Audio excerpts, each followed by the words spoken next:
All right, friends, a very good morning to all of you on this beautiful Friday morning. Now, friends, I, Gaurav Gupta, welcome all of you in this next marathon session for all of you that is specially designed for all the students who are preparing for CAT 2025. So friends, first of all, as usual that I do in the first minute of every session of mine, please quickly tell me if I'm clearly visible and audible so that we can kickstart with today's marathon session in which I, along with Vikrant sir, will be solving some of the questions from the previous year paper of CAT 2024. Right? So friends, quickly confirm if I'm clearly audible and visible. All right, sir. आज LRDI पहले, right? Yes. So we are going to take on LRDI before verbal. Yes. So I don't know if it is a surprise for all of you or not, but yes, today we are going to start with the logical reasoning, data interpretation before Vikrant sir will take over after around 1.5 to 2 hours. All right. So all audible, great, all sorted, Sergi. Good morning, everyone. So I understand that all of you must be well prepared for your CAT 2025. A little bit of nervous, a little bit of excitement, lots of mixed feeling must be running around inside you. Yes, we are hardly 15-16 days. I can say that approximately 2 weeks away from CAT 2025 to happen. Now, friends, what we should be doing in these last 15 days is what we are doing on these YouTube sessions, right? So, friends, everybody will tell you to keep studying round the clock, slog for 14-15 hours in these last 14-15 days. But I would recommend all of you to keep things a little light, not very light, but a little lighter, right, in these last few days so that you will be able to handle that pressure inside that examination hall that will be tolling on you on 30th of November, right? So friends, in these last 15-20 days, you can study for 8 to 9 hours on daily basis. You can practice whatever things you have already covered in the past, right? And try not to take anything new, right? So the topics that you have left behind, the topics that you haven't seen up till now, be it quant, be it logical reasoning, data interpretation, be it verbal RC, if you haven't touched anything up till now, there is no need to look at that portion of your syllabus, and whatever you have covered up till now, right, whatever topics in quant, LRDI and verbal RC, whatever you have done up till now, it's time to revise all those things, right?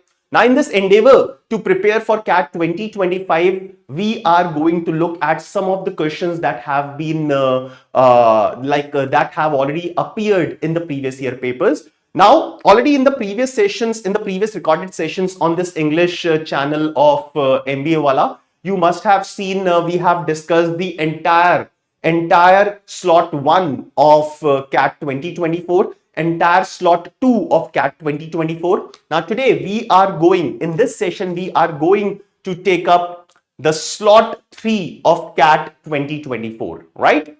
So all of you will be looking at each and everything that was there in slot number 3 of LRDI, and you will realize, okay, now in the last 2 days, what has happened is lots of students have asked me, like, once they have got the slots and the center is disclosed in the admit cards on 12th of November. So students are thinking that slot 3 is easier than slot 1, slot 2 is the most difficult slot 1 is easier, like which slot is easier? They have been asking a lot of questions related to this.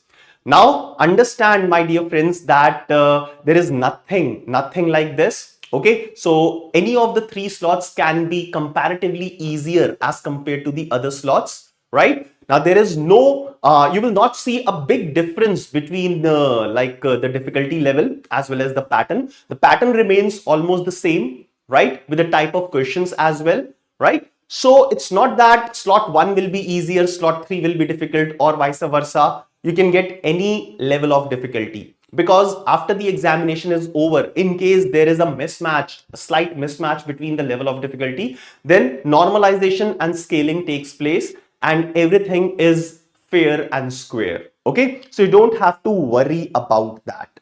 Okay, chaliye. Now slot 3, Nashik. Okay, great. Now people are still writing their slots. Curious, excitement, and anxiety. Right. So friends, all the students, like we have more than 80 students who are watching us live. So quickly tell me, are you ready to look at the questions from the previous year papers? Shall we start solving the questions? Yes or no? Tell me how much ready you are in this session.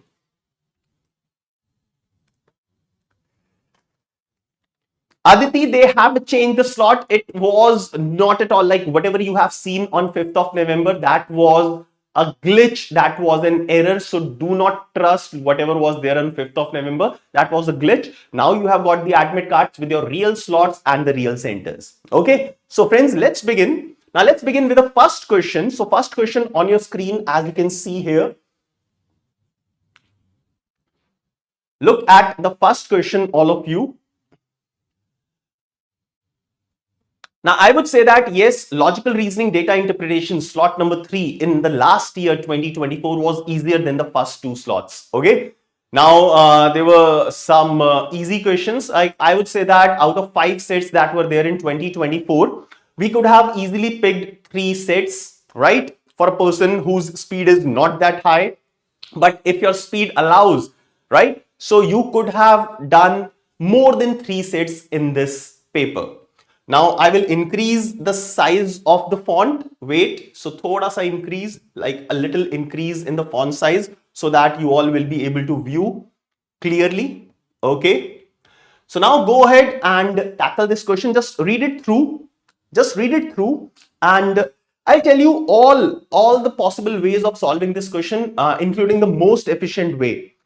Shalini says, "Sir, dar lag raha hai." Shalini, it's I would say a mutual feeling that will be there among all the students, right? You have fear in your minds. You have things to lose because you will be writing the most important examination of the life.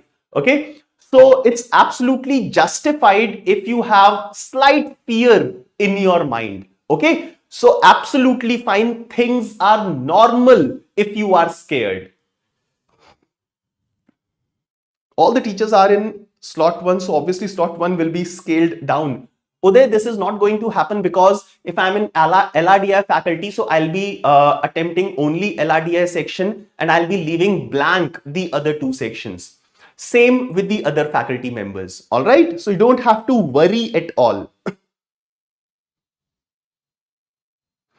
All right.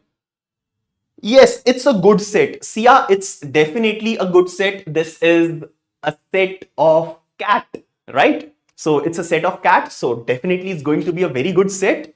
Okay.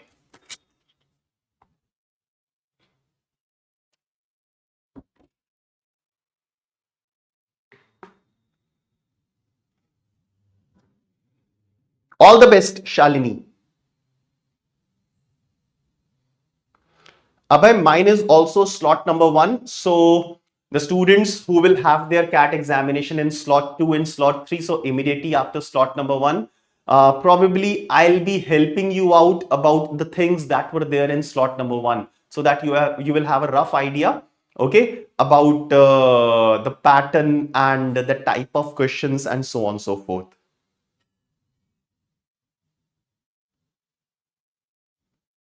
No problem, Sia. I will not attempt any question. I will not attempt any question. We go inside just for the analysis. So I'll not be attempting any question in the other 2 sections. All right, people. So let's read it out. Let's read whatever is given here. Okay. And see, understand one thing. Now we are left with only 15 days. So in these 15 days, we'll have to make most out of the time that is left for us. Okay. So if you are sitting in a live YouTube session, right? You're sitting in a live YouTube session. So your 100% focus should be towards solving these questions, towards understanding whatever is given here. All right. So do not waste even a single minute for the next 15 days. All right. Fine. So let's begin. The figure below shows a network with 3 parallel roads represented by horizontal lines, RA, RB, RC, and another 3 parallel roads represented by vertical lines V1, V2, V3. So these horizontal lines are parallel to each other. These vertical lines are parallel to each other. Parallel lines. That means we will have these figures inside as rectangles. These will be rectangles. So if this length is given as 7 kilometers, this length will also be 7 kilometers. This length will also be 7. This will be 4. This will be 4. If this is 3, this is going to be 3 and 3. If this is 5, this is going to be 5 and 5. Clearly mention that this is the network of horizontal parallel lines and vertical parallel lines. All right, fine. The figure also shows the distance between the two adjacent intersections. Where these lines are crossing each other. Okay. Now 6 ATMs are placed at 9 road intersections. So how many road intersections do we have? Now we have 1, 2, 3, 4, 5, 6, 7, 8, 9. Now along these 9 intersections, or out of these 9 intersections, 6 ATMs are placed at 6 out of 9 intersections. That means 3 intersections will not have any ATM. Okay.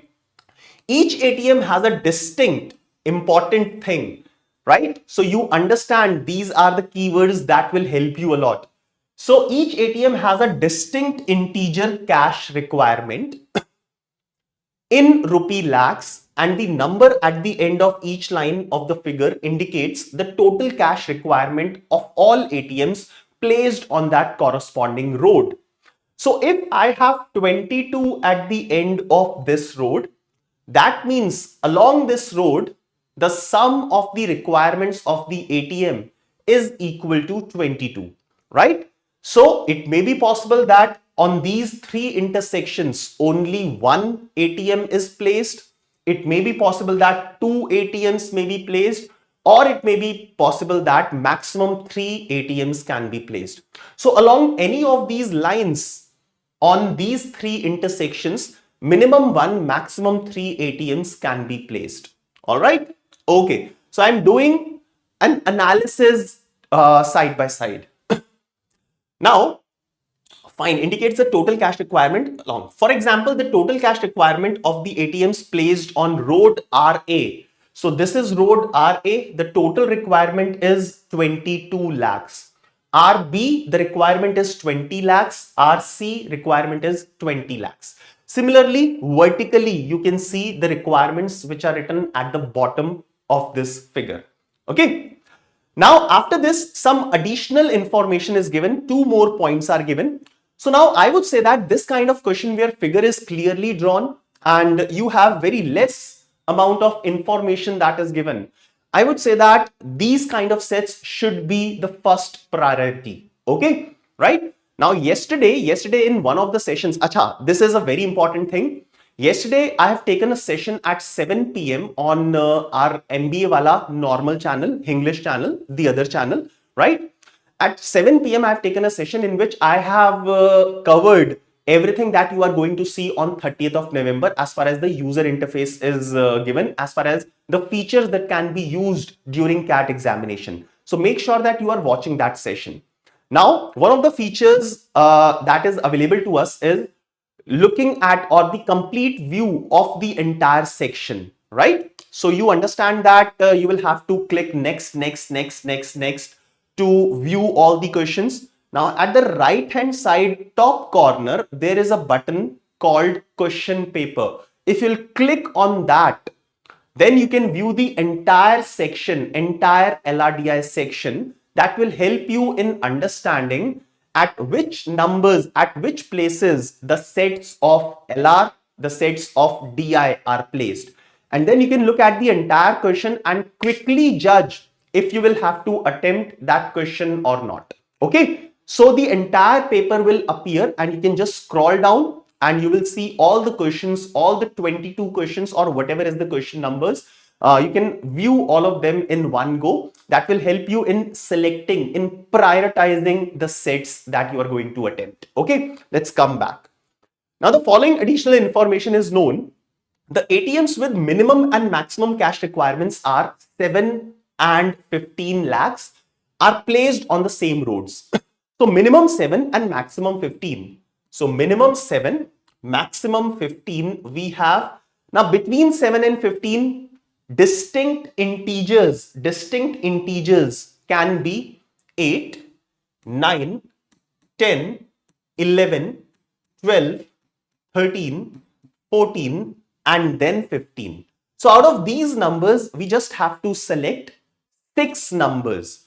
2 are already selected, 7 and 15, because they have mentioned that 7 is minimum and 15 is the maximum cache requirement. All right. So 2 numbers are already selected. So from the remaining 7 numbers, we'll have to select 4 more numbers. All right. Fine.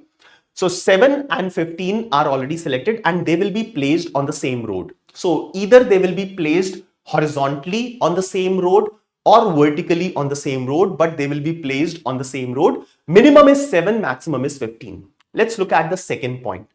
The road distance between the ATMs with the second highest cache requirement and the ATMs located at the intersection of RC and V3 is 12. I'll come to this point. Okay, I'll come to this point. But before that, let's understand how to extract the most important information from this table, from this, the figure. Okay. Now, just consider only the vertical roads, the vertical, fine. So there will be ATMs along any of these 3 intersections, the sum will be 22. There will be ATMs along any of these intersections, the sum will be 20. There will be ATMs along this, so sum will be 20. Now, what will be the sum of all the ATMs? It will be 22 plus 20 plus 20, right? So can you all tell me what will be the sum of all the requirements at the ATMs? What will be the sum of the requirements at all these 6 ATMs? Jaldi se message mein likhoge. Quickly, all of you, please write it in the chat box.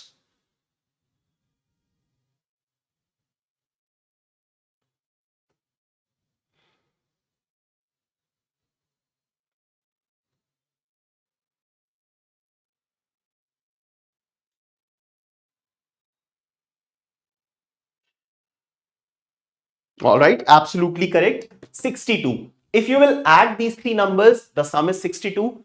If you will add these 3 numbers also, 15 plus 21 is 36. 36 plus 26 is also 62.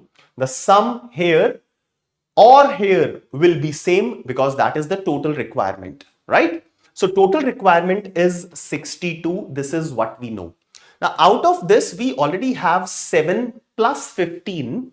So 7 plus 15 is already obtained. That is 22 is already obtained out of 62. That means I require 40 more. I require 40 more. So I require 4 numbers to be selected from these remaining numbers such that the sum will be equal to 40. All right. The sum should be equal to 40 out of the remaining 4 numbers. Okay. So can you tell me which 4 other numbers? I'm sorry, Abhay. I'm really sorry. Okay. So you caught me. So really sorry. I'll take care of this thing. Okay. So please, I hope you don't mind at all. Chaliye. So people, I need another 40, which will be the sum of 4 ATMs. So which 4 numbers to be selected? There are multiple possibilities. Understand, there are multiple possibilities. So let's talk about these possibilities and let's incorporate the second statement. Okay. Now, second statement, the road distance between the ATMs with the second highest cache requirement and the ATM located at the intersection of RC and V3. RC and V3. So I am putting some, I would say, some names to this intersections. So intersection A, intersection B, C, D, E, F, G, H, and I. Okay. Now, in the second point, which 2 intersections are they talking about? In the second point, which 2 intersections are they talking about? Quickly tell me. Atharv, it looks like a set of roots and networks, but unfortunately, this is not.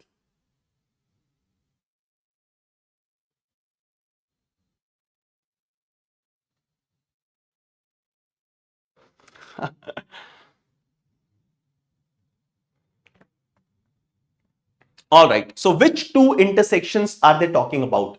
A, B, C, D, E, F, G, H, I. Which two intersections are they talking about? So this is clear, the intersection of RC and RC and V3. So RC is here and V3 is here. So first of all, they are talking about this intersection I. Okay, right? Now the road distance between the ATM with the second highest cache requirement and ATM located at the intersection, the distance is 12 kilometers, right? The distance is 12 kilometers. Now, how can I make 12? Now, 5 plus 3 is 8. Then if I'll go on the left hand side, 8 plus 7 is 15. It's more than 12. Now, 5 plus 4, sorry, 7 plus 4 is 11. So if you'll go upwards, you will have to 5. It will exceed the distance of 12. Now, there is only one way you can obtain that intersection such that the distance between this and that intersection comes out to be 12. 7 plus 5, 5 plus 7, you will get only 1 point, that is E. So E has an ATM where the requirement is the second highest cache requirement. All right. So it cannot be 15, obviously, because 15 is the highest. Now it can be among 14, 13, 12 and so on. So we have identified the intersection. So intersection E and intersection I, right? Okay. So the cache requirement here at E will be second highest. Done. Now what will be the second highest number? We'll talk about it. Okay. Now the second highest number, can it be 14? Can it be 14? Now, if second highest is 14, right? I'll have to select the other three such that the sum comes out to be 40. So if I'll select the minimum here, 8, 9, 10 with 14, 8 plus 9 plus 10 is 27, 27 plus 14 is 41. So with 14, if I'll select the minimum possible cache requirements, I'll not be able to make up to the sum of 40, right? So that means 14 cannot be selected. 14 cannot be selected, right, as one of the ATMs. So 14 will not be the second highest requirement. Can it be 13? Yes, possible, because 27 plus 13 is possible. Can it be 12? Yes, 12 and 8, 11 and 9 makes up to 40. Okay, right? So I'll stop here, but I know that 14 cannot be the second highest ATM's requirement. 14 will not be present here. Okay. Now people, if I look at the first statement, if you look at the first statement which says 7 and 15 belong to the same road. So I'm asking you, can 7 and 15 be present on V1? Can they present on V1? Can these two ATMs, 7 and 15, both of them be present on V1? Yes or no?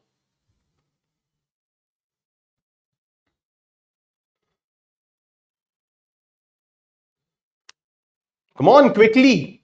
Can they be present on V1? The sum at V1 is 15. 7 and 12, the sum is 22. Not possible.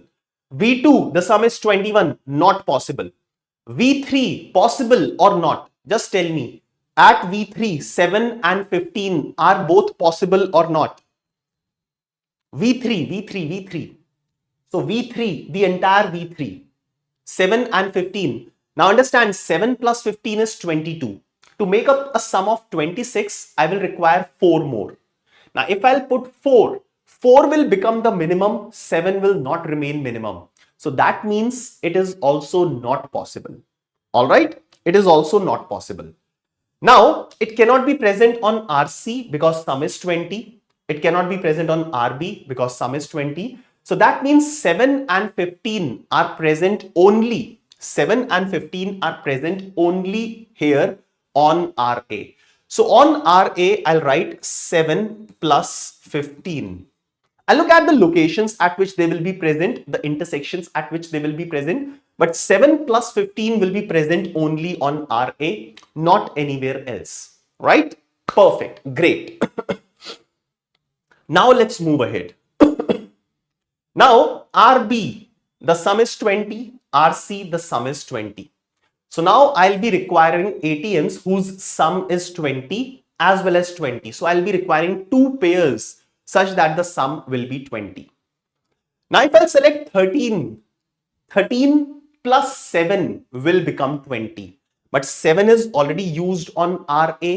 So 13 cannot be used. Understood? Right? Because with 13, I have to make a sum of 20. So 13 plus 7 is 20. 7 is already used on RA.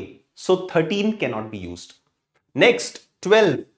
Can I be using 12? Can I use 12 as the next ATM? Yes, because 12 plus 8. I want two pairs of numbers such that the sum is 20. So 12 plus 8 make up to 20. And 9 plus 11 make up to 20. So 10 will also not be used and I have obtained the ATMs. Okay. Now tell me 12 plus 8, this combination will come on RB or RC. Quickly write it. Absolutely, Abhay. So 12, 8, 11, 9, absolutely correct. Isha, Dhruv, Naman, everyone. Lovely, lovely. So tell me 12 plus 8, will it come on RB or RC? Absolutely, because after 15, the second highest is 12 and second highest 12 can come only at this intersection. Okay, right? So I already know the location of 12. So 8 plus 12 will come on RB and the remaining 9 plus 11 will come on RC, right? So this position is fixed. The position of 12 is already fixed, right? Okay. Now let's move ahead. Now let's see where this 15 can come. Now 15 number, can it come on V2? 15 cannot come on V2 because I have 12 here. So on V2, I have a requirement of 9 more. On V2, since the sum is 21, already 12 is there, I have a requirement of 9. 9 will come from here, RC. So 9 will be there on the intersection of V2 and RC. So I'll write 9 here. The position of 9 is also fixed. So 12 is gone, 9 is also gone, right? Now, can we fix the position of any other? So I have one of the ATMs placed at this point. This point, we have to place an ATM. Now I have to make the sum as 20. Okay, so that means this remaining 11 has to be placed here. So 11 will be placed on this intersection. Fixed. So 11 is also gone. Okay, so now I'm left with 8, 7 and 15. All right. Now for 8 will come here. Nothing will come here. Nothing will come here because the quota is already completed. Nothing will come on RC, right? Because the quota is over. Okay. Now for here, I need to place 8. I need to place 8. So 8 can be placed here or here. Now we'll make two different cases. So let's make case number 1. If I'll place 8 at this point, okay, if 8 is placed here, then nothing will be placed here. Already I have 11 here. So on this line, I need another 15. So 15 will be placed here. I'm writing this case with white color. Okay. Now if 15 is here, then 7 will be placed here. Okay. So one of the cases 8, nothing, 15 and 7. All right. Now another case I'm writing with blue color. Okay. So if I'll not place 8 here, instead I'll place 8 at this point. So instead of placing 8 here, I'll place 8 here. So 8 plus 11 is 19. 19 plus 7 is 26. So 7 will come along this intersection and 15 will come along this intersection. Okay, so there are two possibilities now of the remaining 3 ATMs to be placed. All right, so that's it. The set is done and dusted. Now we can move on to the questions. Right? Great. So now question number 1 on your screen. Look at this question. Which of the following statements is correct? Which of the following statements is correct? We'll have to look at the first question. So I'll not go to the questions individually. We can answer these questions here only. So which of the following statements is correct? There is no ATM placed at RCV2. RCV2. RCV2. There is no ATM placed. That is incorrect because we have an ATM placed here. So this is incorrect. Statement B, the ATM placed at RCV2 has a cash requirement of 8 lakhs. RCV2, the cash requirement is 9 lakhs. So again, this is not correct. Okay. The ATM placed at RCV2 has a cash requirement of 9 lakhs. Absolutely correct. So option C is correct. Okay. 1A. No, Atharv. 1A. A is not correct. If you look at this again, RCV2, I have an ATM placed here whose cash requirement is 9 lakhs. Okay. Perfect. Now give me the answer of second question. How many ATMs have cash requirement of rupees 10 lakhs or more? Question number 2.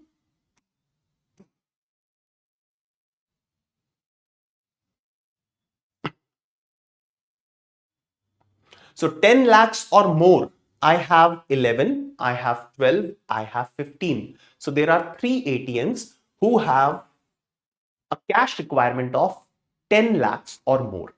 Okay, so absolutely correct. This is 3. Now look at question number 3. Which of the following 2 statements is or are definitely true? Definitely true. You will have to tell me which of these 2 statements is definitely true. So question number 3, which answer is correct?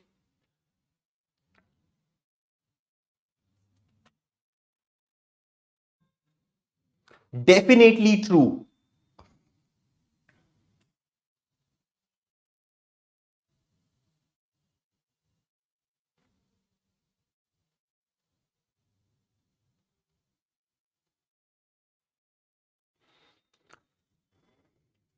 Okay.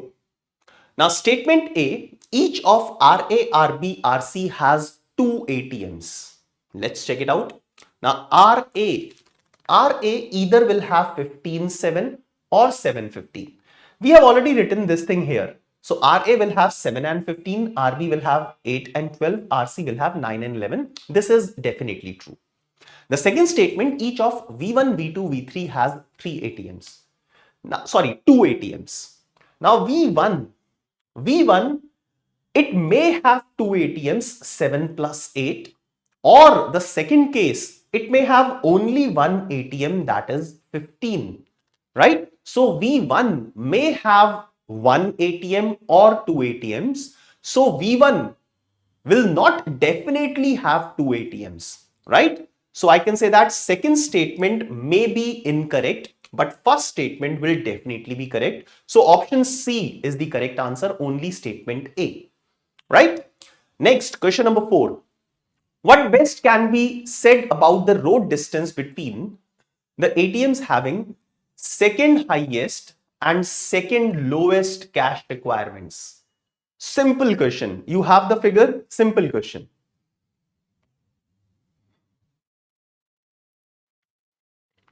Krishna, if you have made the cases correctly, if you have made the proper cases, then such kind of questions will not create any kind of confusion. They will just require a little bit more time, But if you have all the possibilities, all the cases in front of you, then nobody can fool you. Okay, so second highest and second lowest. Okay, let's check it out. Now, second lowest is 8. Second highest is 12. Now, the position of 12 is fixed. Now, the position of 8 can be either here or it can be here.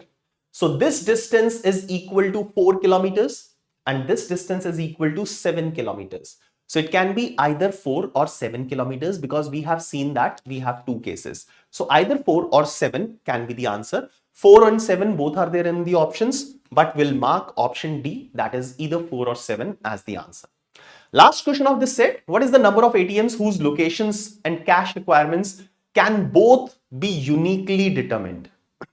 Simple question.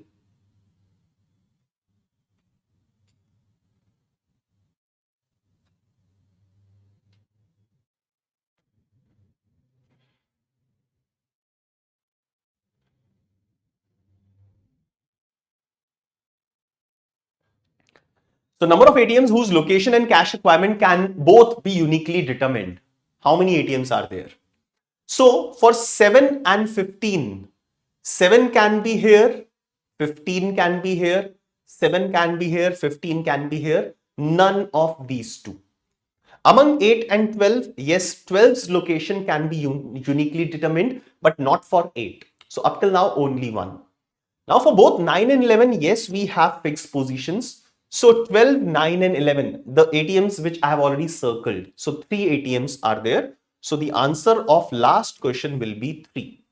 Okay, so that was question number 5. Let's quickly, without wasting any time, move on to the next set. Okay, all right. So done. Are we champions in this set? Now quickly tell me, not after I have solved this set, but if you were doing this set by yourself, what rating will you give to this set on the scale of 1 to 10, 10 being the most difficult, 1 being easy? Come on. So already Abhay says this is easy, doable, done, yes, doable, yes. Rating, go ahead. Yes, see, I'm quickly going ahead. So people are giving it a rating of 5. So I'll quickly display the second set of CAT 2024 slot number 3.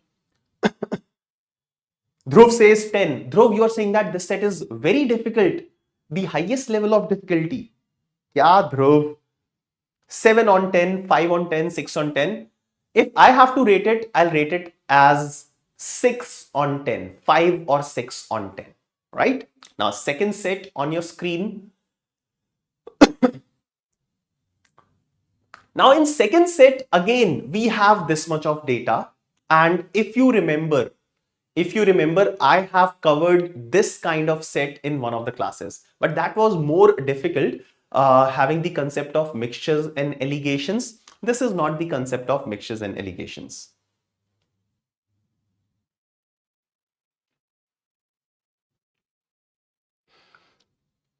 Yes, Mohi Parashar, I'll completely agree with you. This was comparatively easy. Now, those who are saying that the first set was 10 on 10, it was very difficult, I totally disagree, right? 6 on 10, yeah, you will see like sets which are very high level of difficulty as compared to the first set that we have done.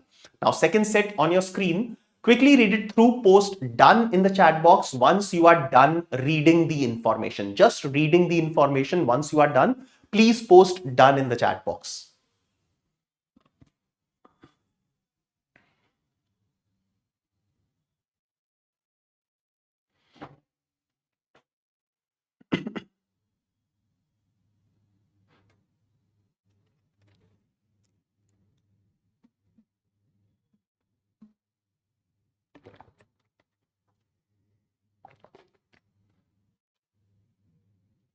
Acha, Iram, you are saying 10 out of 10 means easy here. So Iram, I asked on the scale of 1 to 10, 1 being easy, 10 being difficult, what will you rate?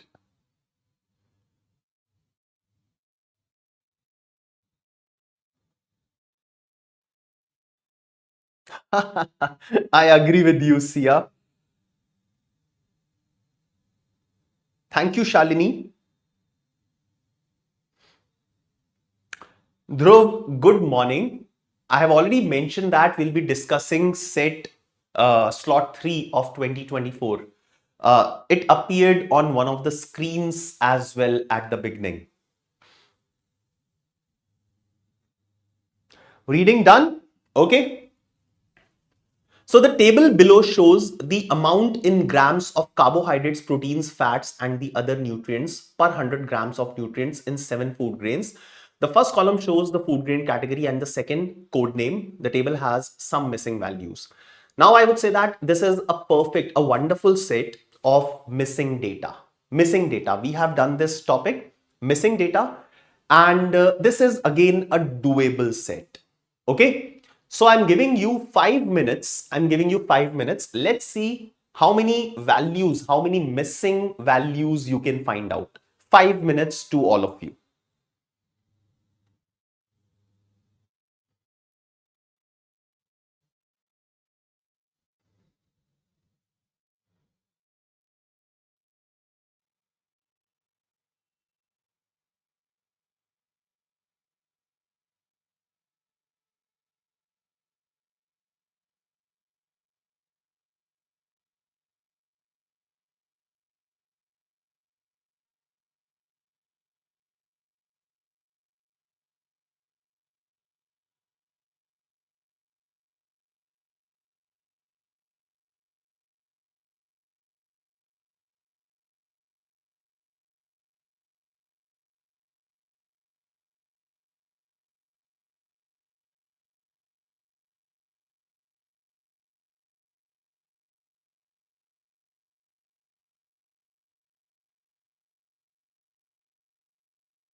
Barish, I would say that in fact you can do 3 sets easily, more than two, definitely. Yes, Aditya, I'll wait. So I'm waiting for you. Don't worry at all. I'm not going to discuss it right now. I'll be giving you time so that you can copy this table and start working on that. Now, people, though we all understand that this is a PYQ, okay, but please don't be overconfident, right? Still, this is a practice set. So do whatever Aditya is doing. I'm sure that most of you must be doing that thing as well. So I want each and every one of you to copy this table in your rough sheet and then start filling up the missing values. No harm in copying this table, right? Okay, so go ahead and attempt it with your 100% efforts.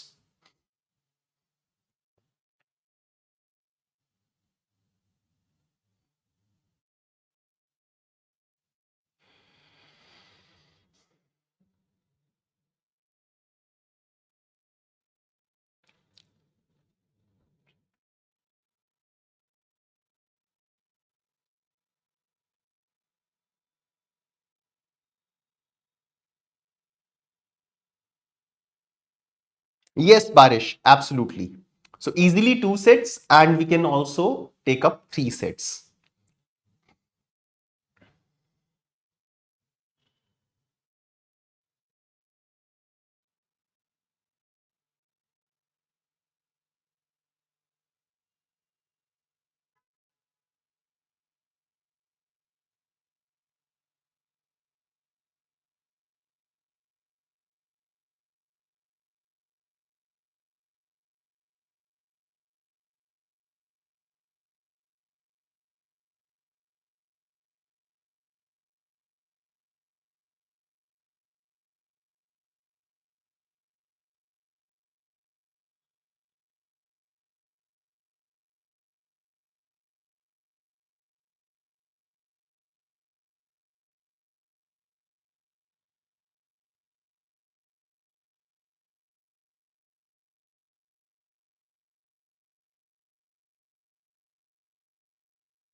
All right, people, just tell me yes or no if you want me to start with the discussion. If you have filled most of the values, in case you want some more time, please tell me how many more minutes do you require.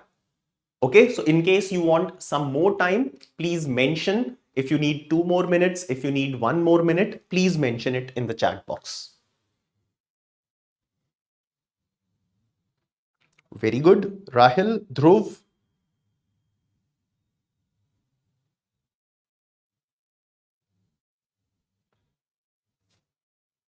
All right, all right. So we shall start. Okay, so this is one thing that is important. 100 grams. So below table shows the amount in grams of carbohydrate, proteins, fats, and the other nutrients per 100 grams of nutrients in 7 food grains. So that means the sum, the sum should be 100 in each and every case. Horizontally, the sum should be 100. This is what we know because here they have written other. So carbohydrates, proteins, fats, and others, right? The first column shows the food grain category and the second code name. The table has some missing values which we'll have to find out using this additional information. Now cereals, there are 2 types of cereals, millets, 3 types of millets, and pseudo cereals, we have 2 types of pseudo cereals. Okay. Point number 1, both the pseudo cereals had higher amounts of carbohydrates as well as higher amounts of proteins than any millet. So both the pseudo cereals will have higher amount of carbohydrates as well as higher amount of proteins as compared to any of the millets. So as compared to any of the millets, these two will have higher values. Same will happen with the protein. As compared to any of these 3 millets, these two will have higher values. Okay. Second point, both the cereals had higher amounts of carbohydrates than any pseudo cereal. Both the cereals at the top have the higher amount of carbohydrate than any pseudo cereals. So both of them will have higher value as compared to pseudo cereals, higher amount of carbohydrates. Perfect. Point number 3, first 2 points are very generic, very simple. Point number 3, all the missing values of carbohydrates, this is important. All the missing values of carbohydrates amounts in grams for all the food grains are non-zero multiples of 5.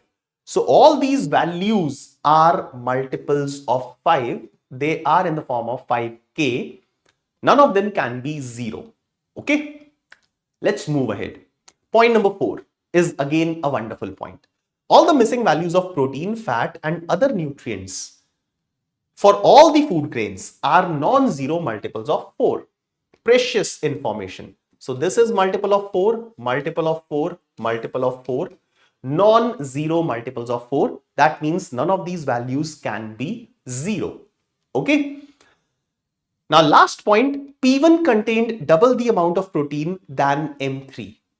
So P1, so I'll leave last point right now, okay, and use this information to fill in the information that is there, that is missing in this table, okay. Now let's begin with P2. Let's begin with P2, okay, here P2, right? Now the amount of carbohydrate here in P2 will be more than these 3 values, okay, and it has to be a multiple of 5.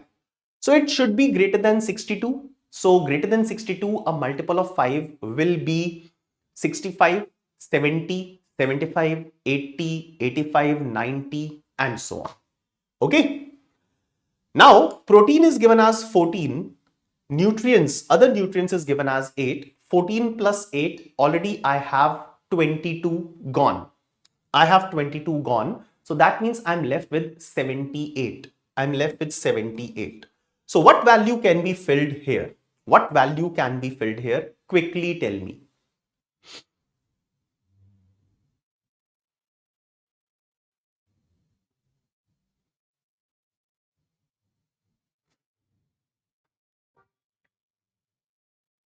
What value can be filled here? Or if you have multiple values, multiple possible values, please give me all the multiple possible values.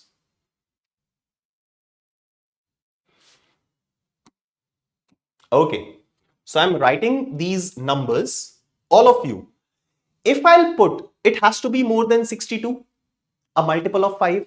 If I'll put 65, if I'll put 65 here, then out of 78, the remaining will be 13. So fats will be equal to 13. Is 13 a multiple of 4? No, it is not. So 65 is not possible.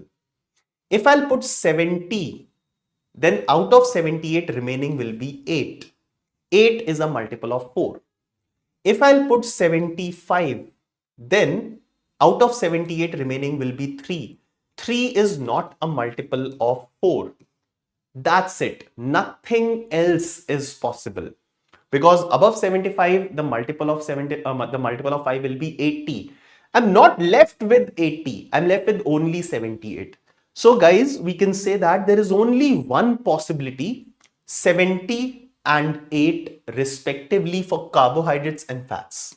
Okay, so let's put this value here. So 70 and 8, that will become 78, and this column of P2 is over. So 70 plus 8, done. So this is the logic that we'll have to use in this entire question to find out the remaining values. Okay, right? Perfect. So now this is done. Let's talk about pseudo serial P1. 66 is already filled in, and 10. 66 plus 10 is 76, right? Now remaining is 24. Remaining is 24. Now it can be written as any of the values which are multiples of 4. But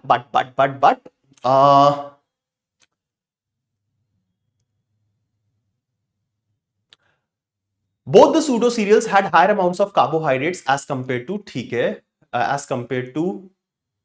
amounts of proteins, as well as higher amounts of proteins than any millet. Okay. Now both the pseudo cereals, look at the first statement, had the higher amounts of carbohydrates as well as proteins than millets. So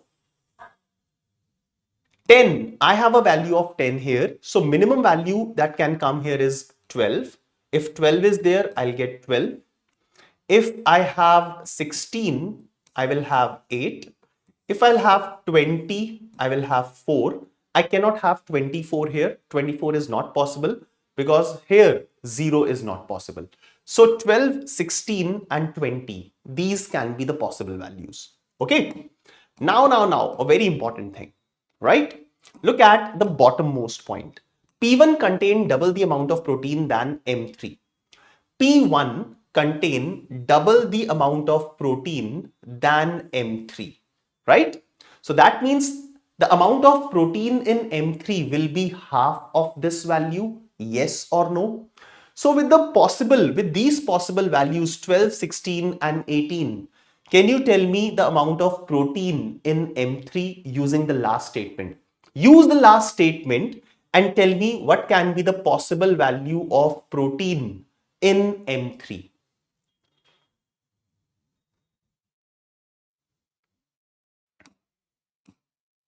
Very good. So half of 12 is 6, half of 16 is 8, half of 20 is 10. But this has to be a multiple of 4, right? So which of these cases will be considered? Which of these cases will be considered? Absolutely, nice. So only 8 and 16. 8 for millet M3 and 16 for P1, right? So 8 and 16, only this will be considered, nothing else will be considered, right? So the amount of protein in M3 will be 8 and in P1 it will be 16. If it is 16, then the amount of fat here will be equal to 8. That is the remaining number. Okay, right? Now, do you all agree with this? Yes or no? Tell me, then I'll move ahead and look at the other remaining values.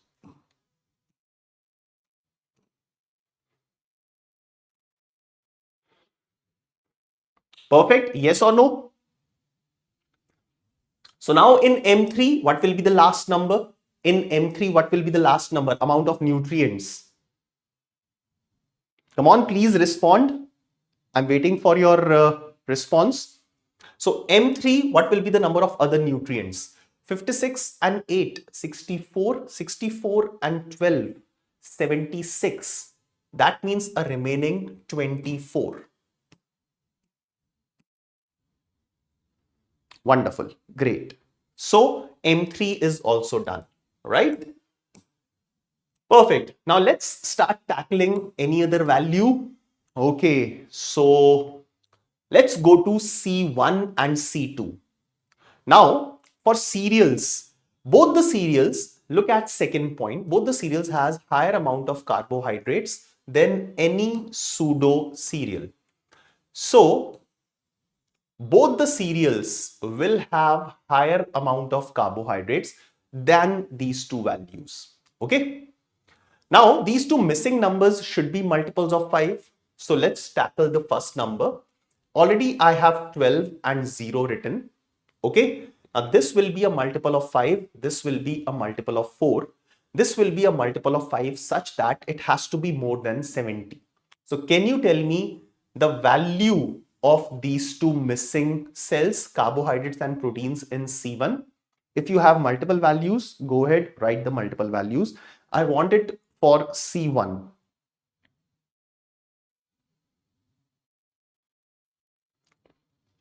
Okay.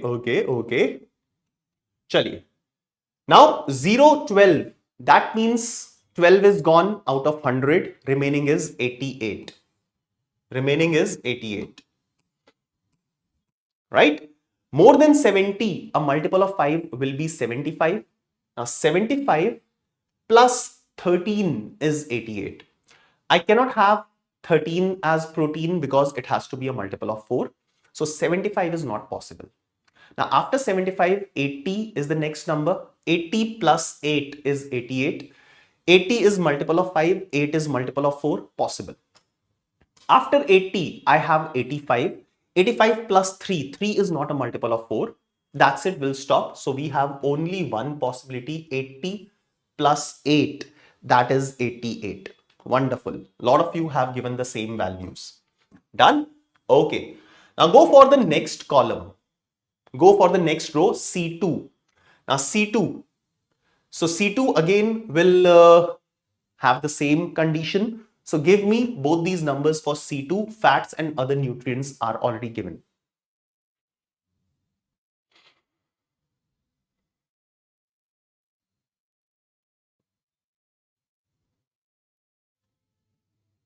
$75 and 12. All right, good. So 3 plus 10, 13 is already gone. 87 is left.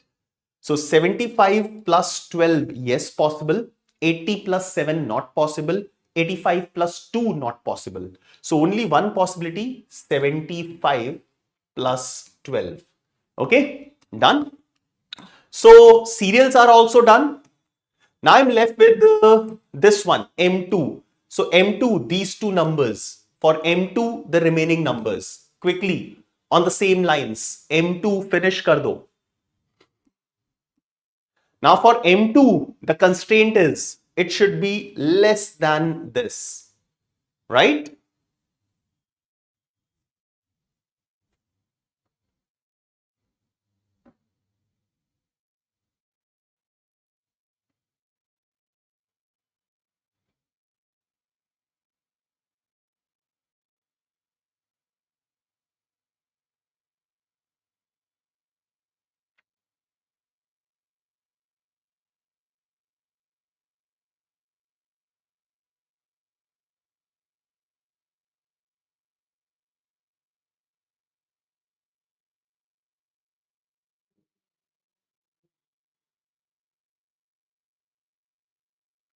Okay, now using point number 1, both the pseudo cereals had higher amounts of carbohydrates as well as proteins than millet.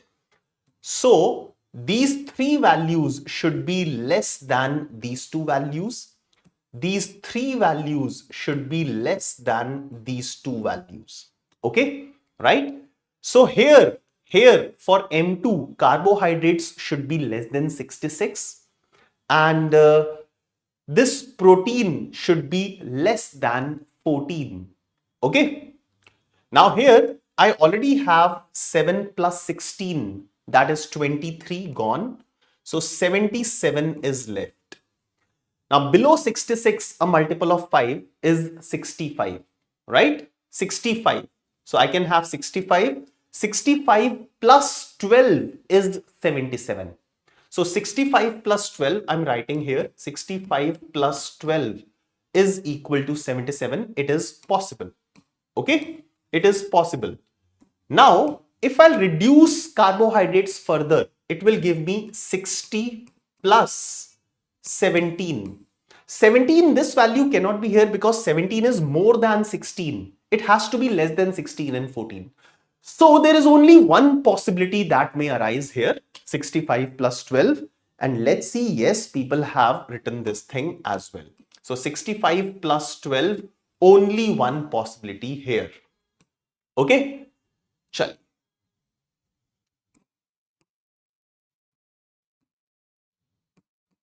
Now last two values, this number and this number, let's finalize it. 62 and 10, 72 is gone. Now remaining 28. Now remaining 28, this can be like, this can have a lot of possibilities. So it can have 4 and 24. It can have 8 and 20. It can have 12 and 16 and so on. Multiples of 4. Multiples of 4 which adds up to 28. Multiples of 4 which adds up to 28. Okay, right? Perfect.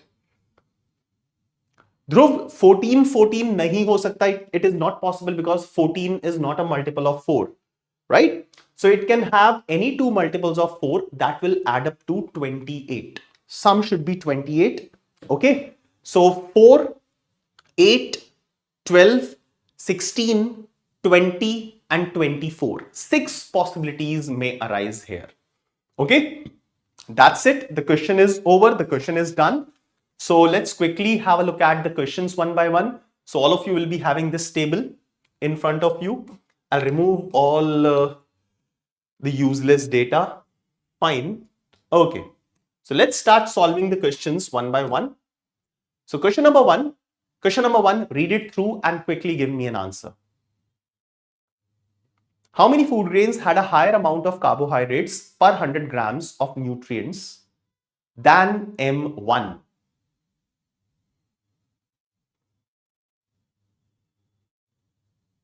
Okay. Sir, why M3 protein cannot be 4? Okay. M3 protein here. You're talking about this value. Okay. So you are telling me that why it cannot be 4. Okay.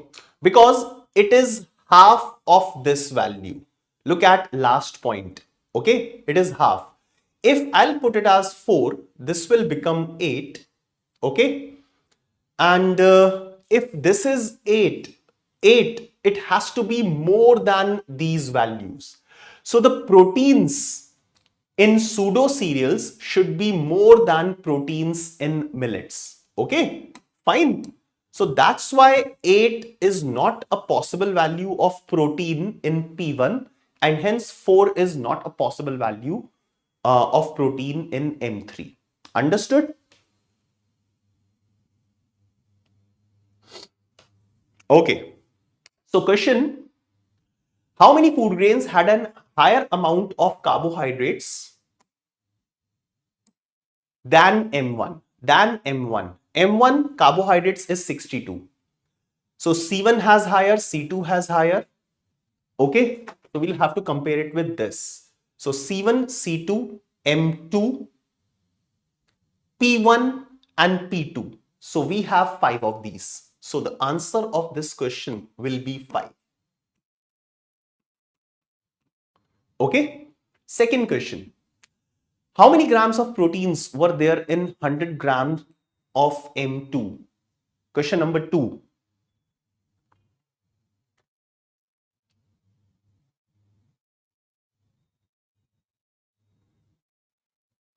In M2, I need proteins.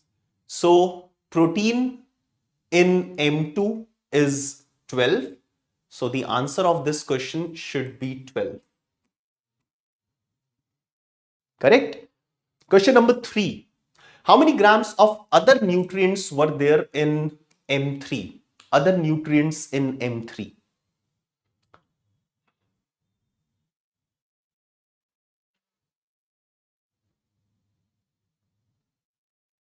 Other nutrients in M3.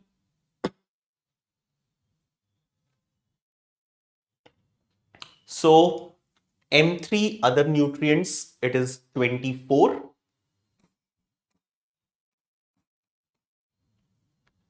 And the last one, what is the median of the number of grams of protein among these food grains? So whatever the values of protein are, you'll have to calculate the median of those values. The median. So these are the values of proteins. Okay, so median, when all the numbers are arranged in ascending or descending order, the middle term is the median. So I'll arrange these numbers. 8 is minimum, 8 is again repeated, and then 10. So 8, 8, 10.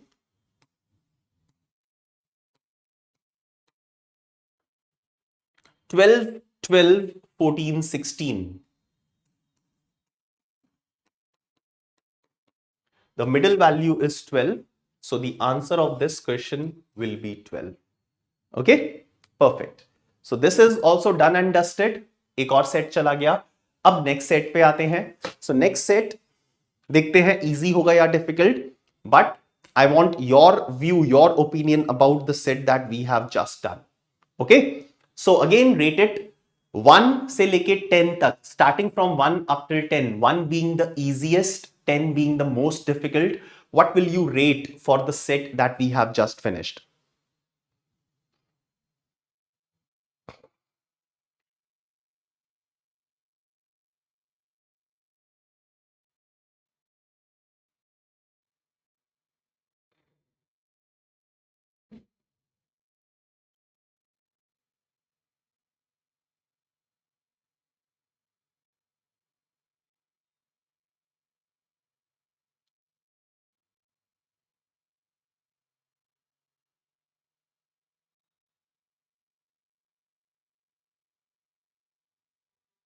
All right. Perfect. -20. Okay.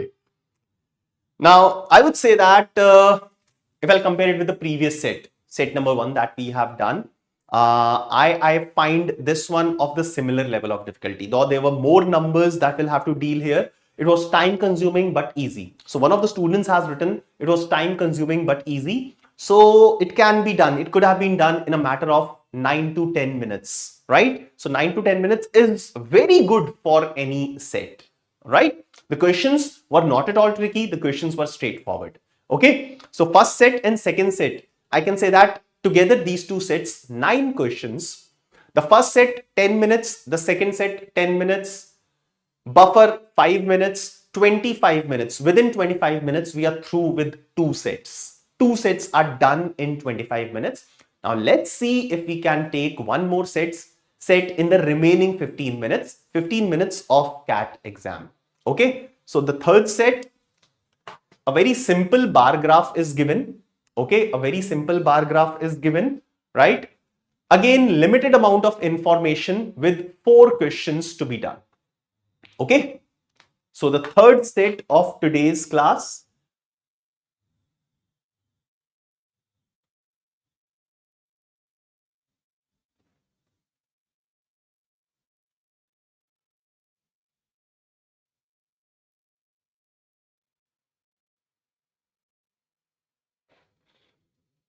Aditi will have to program our brain accordingly, and this can be done if you will take the mock papers periodically, okay, and do the proper analysis of every mock. If you'll take every mock as serious as your CAT exam, then your brain will start working before CAT as well. Okay. Now over to all of you, the next set.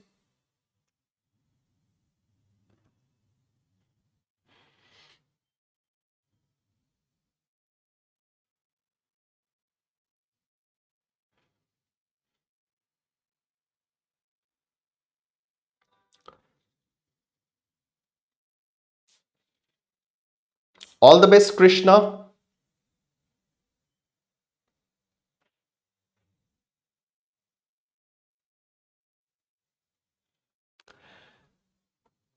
Yes, Rati, good morning, Rati. A very, very good morning. So, Rati, I think you were not present since the beginning. So, I have mentioned that all these sets are taken from slot number 3 of CAT 2024.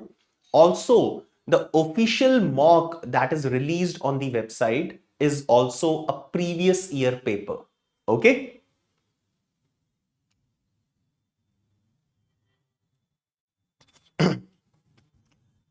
3 more minutes.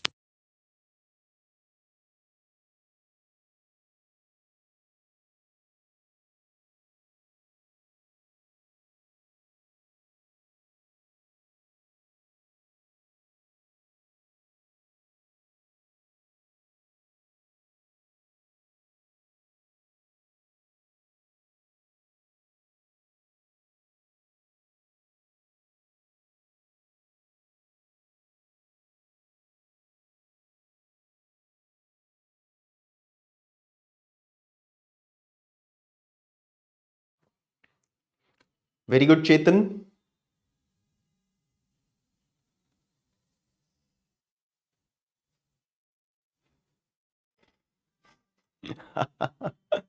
Right, Rati. Good morning. Vedant, good morning.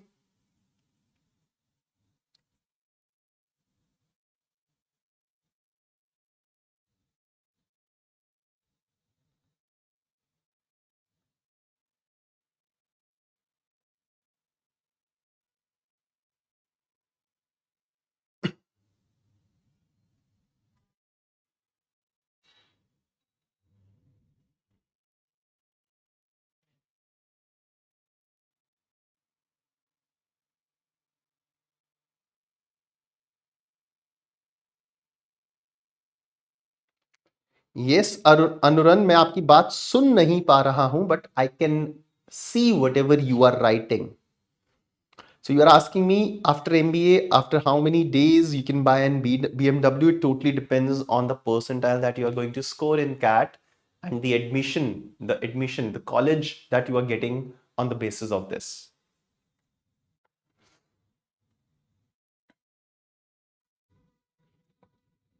Okay, little bit more time.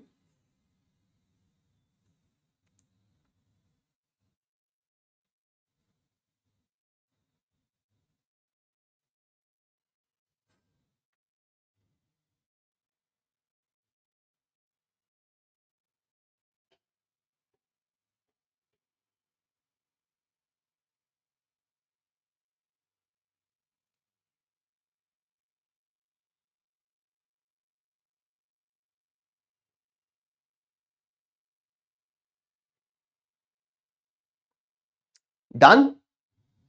So shall we begin with this set? Yes or no?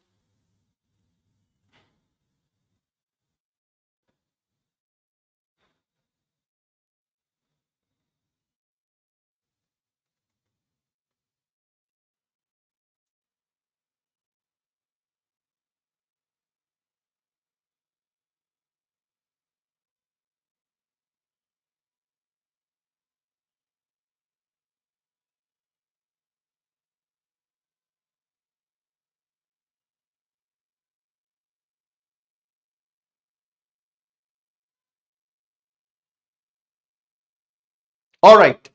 So let's start doing the analysis of this set. Now, over the top, OTT subscribers of a platform are segregated into 3 categories: kids, elders, and others. So, kids, elders, others, no overlap, different set of categories. Some of the subscribers. Now, why I'm saying that's a different set of categories? Because in set number 2, if you remember, all of you, in CAT 2024, there was one set in which data was given in the form of bar graph, and it was a set of Venn diagrams, if you remember, right? Data was given in the form of bar graph and it was a set of Venn diagrams, right? USA, Asia, rest of world, something like that, USA, Europe, something like that, huh? Right? So that is why I am checking if this is also a set of Venn diagrams or not. So kids, elders, others, nothing overlapping. Some of these subscribers used one app and the others use multiple apps. So some of them will use one, others will use multiple. Multiple apps means more than one app. So again, no overlapping here. So Venn diagram, the possibility has been eliminated. Okay. The figure below shows the percentage of total number of subscribers in 2023 and 2024. So the data is given for 2 years. The blue one is for 2023, the percentage of kids and the percentage of elders. So if we know the percentage of kids and the percentage of elders, we can easily find out the percentage of others as well. Okay. Now, the base for 2023 and 2024 can be different. It's not necessary that the total number of subscribers for 2023 and the total number of subscribers of 2024 are equal. It is not necessary. Okay, right? Perfect. Now, this is some additional data. So, I will draw the table. Now, table will be like for 2023 and 2024. Kids, elders, and others. Now, in 2023, I will write the total number of subscribers. I will also write the subscribers who have used one app and used multiple apps. Okay, right? So, the data will be for 2023 and 2024. Correct? And I'll be writing the data for 2023 will be divided in 3 parts. Total, who are using one app, who are using multiple apps. Similarly for 2024, total, who are using one app and who are using multiple apps. All right. Now this will be for kids, elders, and others, as well as total.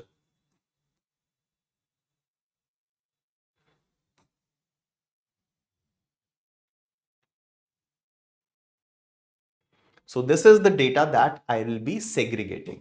Okay. इस line को एक बार ठीक से बना देते हैं. Perfect. Now we'll read the information one by one. The total number of subscribers increased by 10%, from 2023 to 2024. So in 2023, if I'll assume total number of subscribers as 100x, then in 2024, it will become 110x. All right, perfect. Now, looking at the data for 2023, what is the percentage of kids? Percentage of kids is 15%. So out of 100x, 15x will be the number of kids. Number of elders is 20%, that is 20x, and the remaining will be others. So 100x minus 20x minus 15x, that is 65x. Okay. Now I want all of you to do the same thing for this column, 2024 total number of kids, elders, and others. When the total is given as 110x, use the bar graph in the similar manner and give me these 3 numbers, all of you.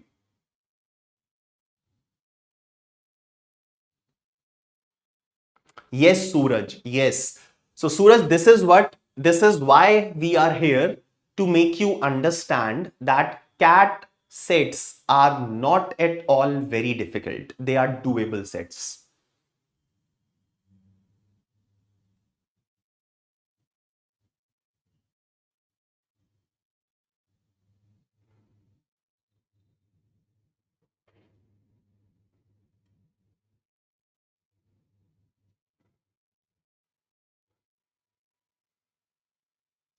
All right, very good. Be careful with the additions. Now, number of kids, 20%. 20% of 110 is 22x. Number of elders is 30%. So 33x. And the remaining will be 55x. Okay. A lot of information has already been filled on the basis of just the first point that we have read. Okay.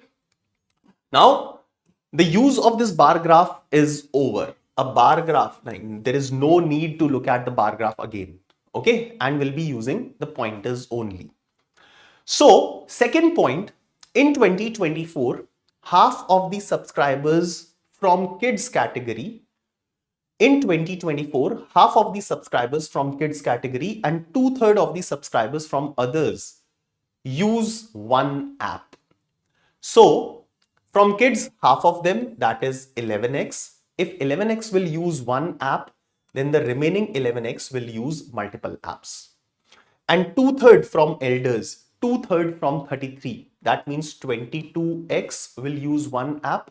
Remaining 11x will use multiple apps. So this was point number 2.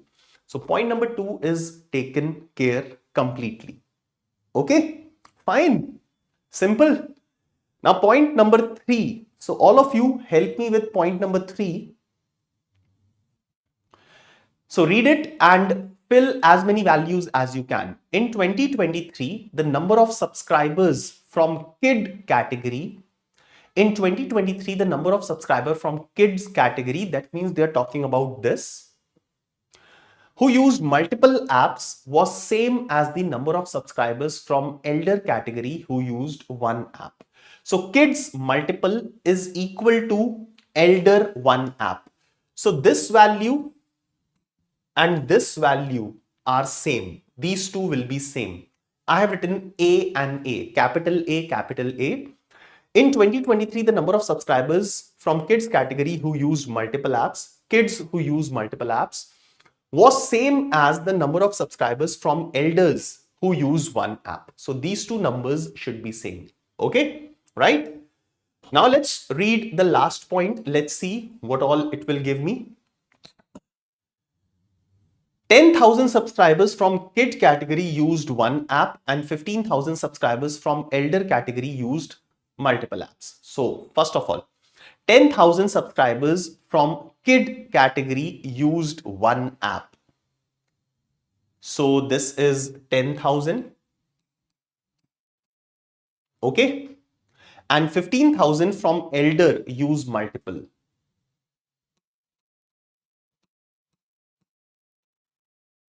All right. Fine. Done. Great. So now we have these numbers. Now, can you give me the value of X? I need the value of X using this information which is written here. Okay. So give me the value of X. All of you now you need to determine the value of X.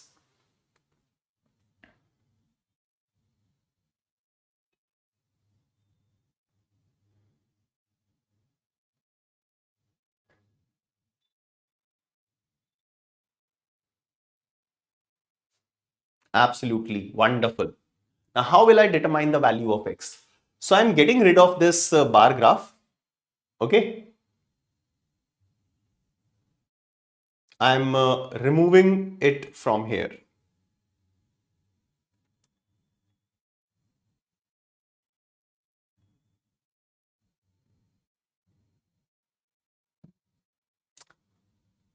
All right.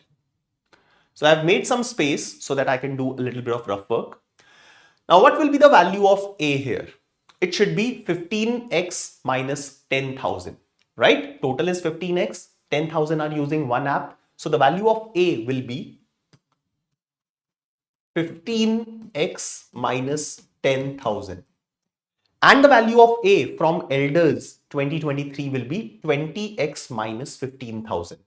So this will also be equal to, the value of A will also be equal to 20x minus 15,000. I will equate the value of A. A will be same in both the cases. Just equate them. So 5x is equal to 5000. So x is equal to, yes, yes, yes. What is the value of x? Guys, I need the value of x. You all are telling me that the value of x is 5000. I need the value of x. Be careful in this. So 15x minus 10,000 is equal to 20x minus 15,000. Okay. So 5x is equal to, please don't make such a big crime, big mistake, big error. What are you doing? Is the value of x 5000 or 1000?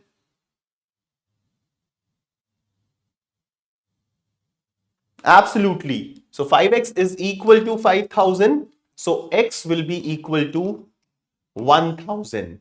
Now we have got the value of x. We can substitute it everywhere where we require it.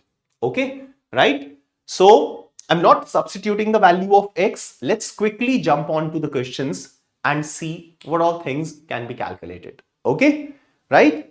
So the value of x comes out to be 1000. I'll leave all these values in terms of x and will substitute the value of x wherever it will be required. Okay, let's move on. So question number 1, all of you give me the answer of question number 1. People, do you believe that this was the level of CAT 2024? Okay, yes, I can believe that because I have been watching CAT examinations since 2006. So starting from 2006, I have taken each and every CAT. Okay, so yes, I am not amazed looking at this level of difficulty.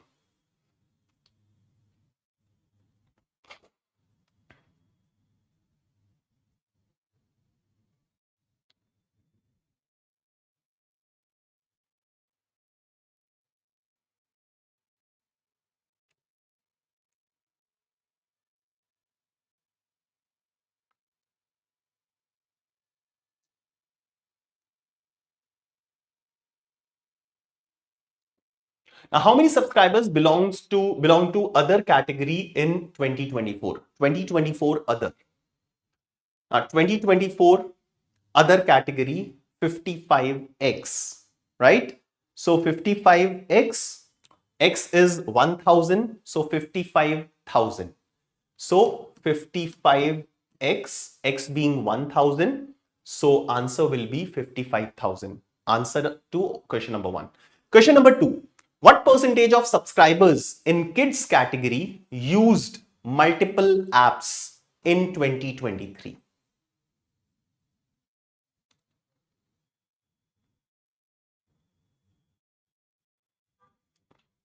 So 2023, you will just have to look at kids category.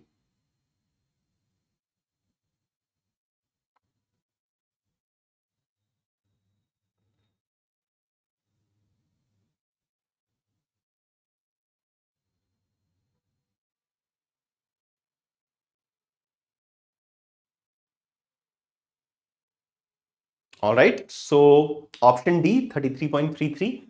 Kids category, what percentage of subscribers in kids category use multiple apps? So 2023 kids, multiple apps. We'll have to find out the value of A. Now 15x minus 10,000 will be the value of A.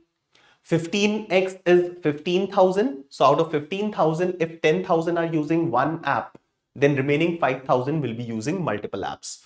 So 5,000 out of 15,000 will be the number. So option D, that is 33.33, one third of the subscribers in kids category will be using multiple apps. Lovely. Next question. Question number 3. Percentage increase in the number of subscribers in elder category from 2023 to 2024.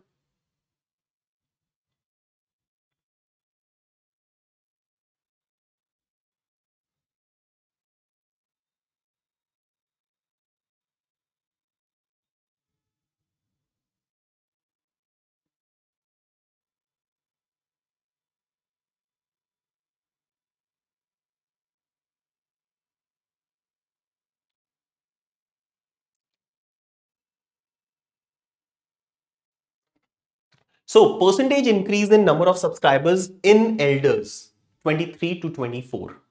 So elders, I have 20x. Now for this, you don't even require the value of x. 20x to 33x. Okay.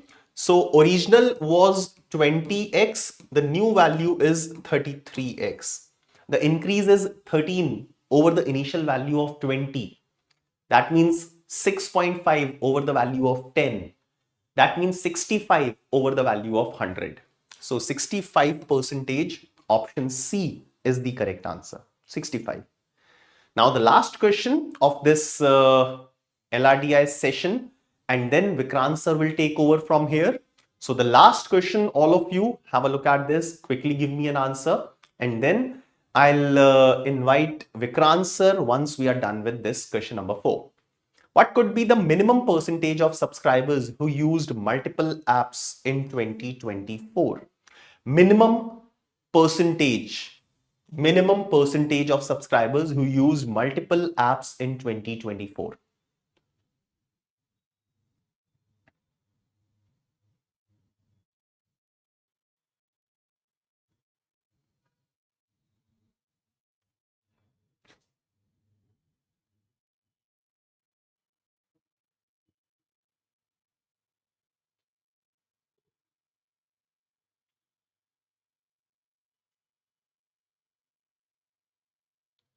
All right, lovely. So minimum percentage of subscribers who use multiple apps in 2024. 2024 minimum, we'll have to minimize who used multiple apps. Okay. Now usage of multiple apps, this part, this entire number has to be minimized where this is missing. Now I have 11x, I have 11x. Okay, this cannot be changed. Now since I have to minimize the total number of multiple users, multiple app users, I should be minimizing this number, and there is no constraint for this, so I can take it as 0. So that means minimum number in terms of x can be 11x, right? 11x. Okay. Out of the total subscribers, 110. So what could be the minimum percentage of subscribers who use multiple apps? So it is 11 plus 11, that is 22. 22x out of 110x. Clearly the percentage is option C, that is 20 percentage.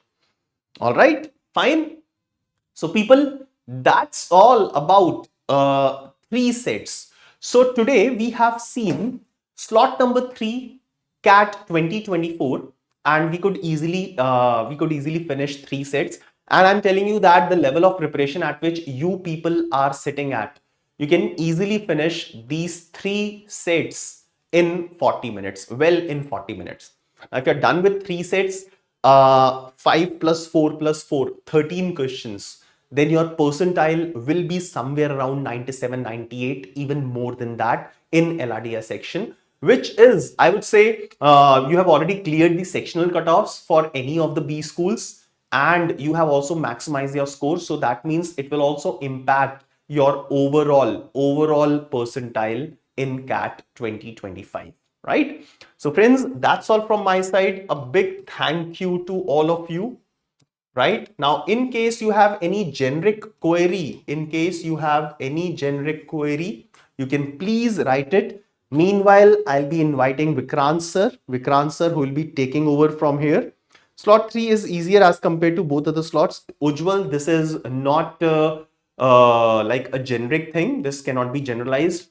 It was just by chance that LRDS slot number 3 was easier, but it cannot be said about the other sections. Okay, and we take a little break. Abhay, it's been only 1.5 hours we have started studying. Okay, so a break will be difficult because we are making you habitual to handle pressure situations, to make sure that your stamina will increase so that you will be able to sustain for those 2 hours of time in which you will have to do continuous brainstorming. Okay, so just sit for the next 1.5 to 2 hours where Vikrant sir will be teaching you.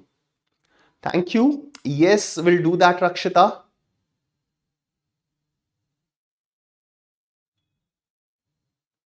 Dhruv will try to come up with the details of ISB Hyderabad. All right. So friends, that's all from my side. Now I will invite Vikrant sir, who will be taking ahead this marathon for all of you. So all the very best. I'll see you again. Bye bye.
Let's just refresh the page. Maybe that'll help me figure it out.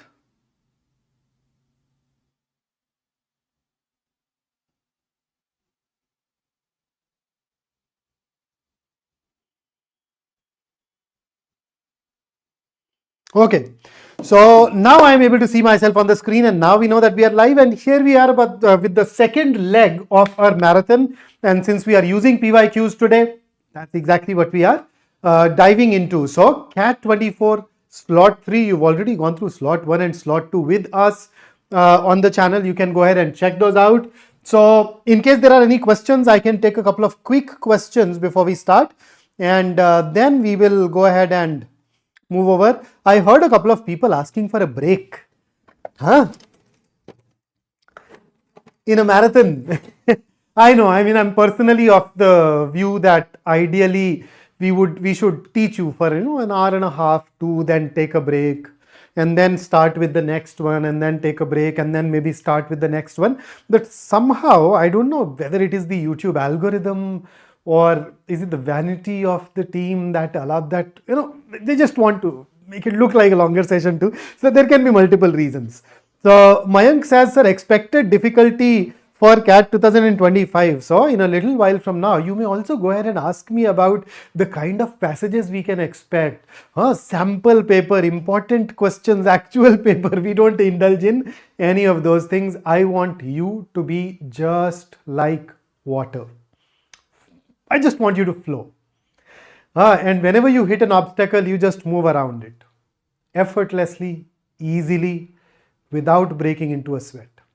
So this thinking of whether the paper will be easy or difficult, whether there are going to be new question types or not, which slot is going to be difficult, which slot is going to be easy, all of these are futile questions. They are questions that we ask out of our nervousness, out of our anxiety, but the truth is, thinking along these lines does not bring any positive. In fact, I've seen at times these questions, these things bringing in some negatives. So we would not really get into that. Chaliye. So let's just go ahead and start our work together. So CAT24 actually had an easy passage. In fact, I find most of them easy, frankly. But there was a passage which I particularly thought was easy, and since you are just through with DILR, I thought that we should start with that. And as usual, now that this is a live session, we will work on this passage in 2 rounds. Okay. So round 1 where you attempt the questions, and round 2 where we go ahead and discuss it. So please start. And I've forgotten to plug in the power cord. I'll just do that too in the interim. So start. Once you are done, let me know.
5 seconds.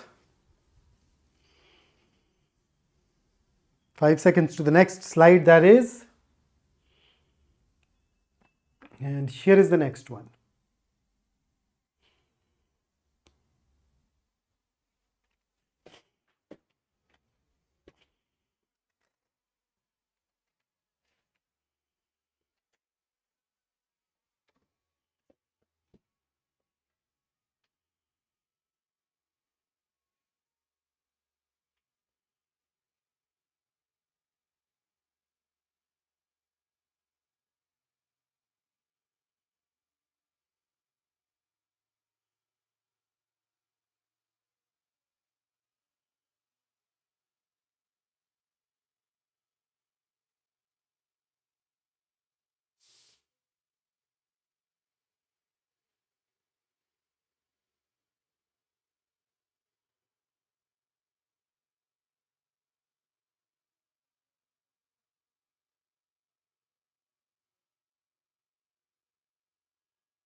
Five seconds to the next slide.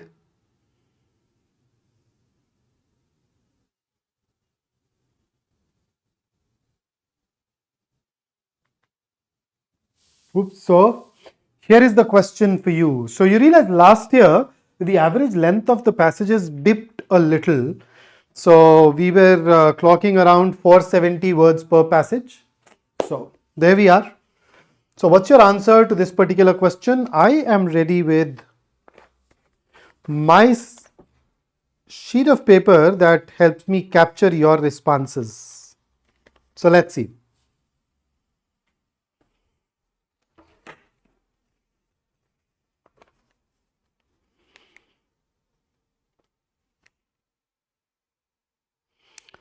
Abhishek has a hypothetical question. If 24 is equal to 2007 difficulty level in English, the cutoffs will go low. That's all.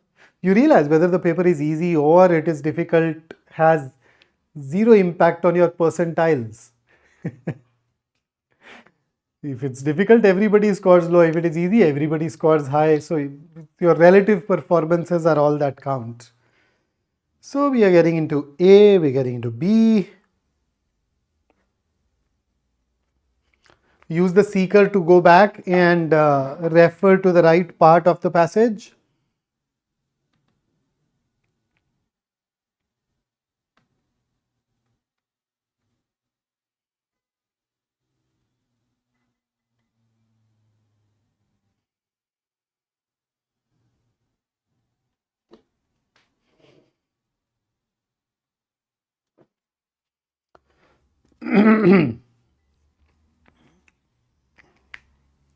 So from the next question onwards, I'll start the timer so that we know that we are clocking around 90 seconds.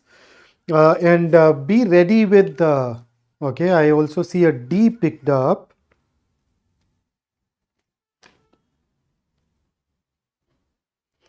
Yash says कल आपका सपना आया था, बड़ी अच्छी बात है.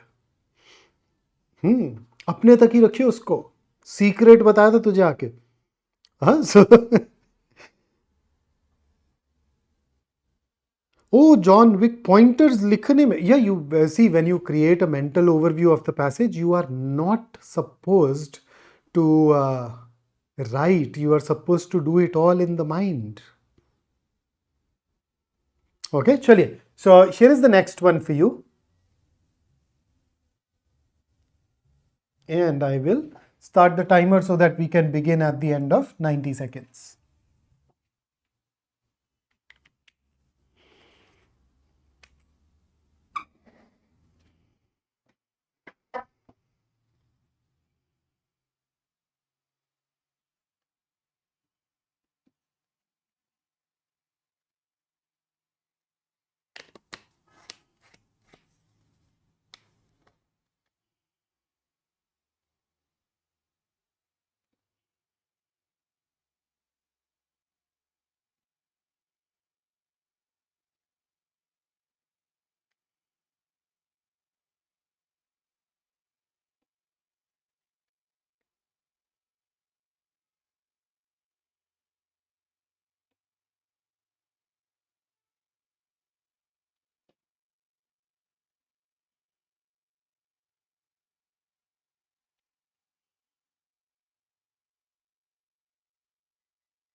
Okay, so loads and loads of A's, a few D's, B as well. So surprisingly, in both the questions, nobody has chosen C. So that's nice. That at least something that we have managed to delete.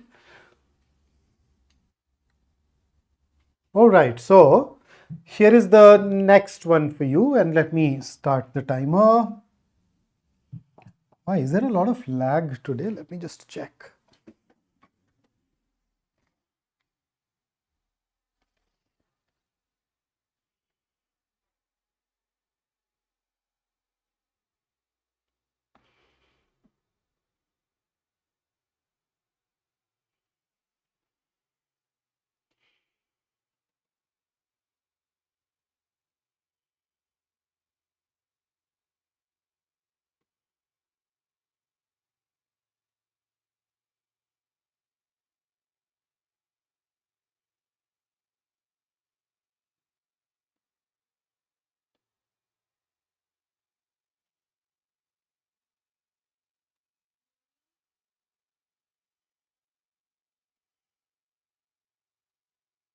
Okay, so a lot of C's coming in.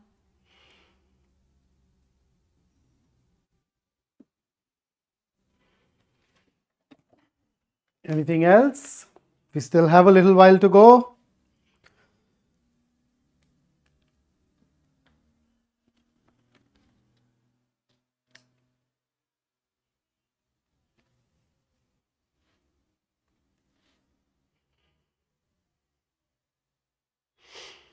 Oh, Akash, that's something that I can learn from him too. I'll just go ahead and check what he did.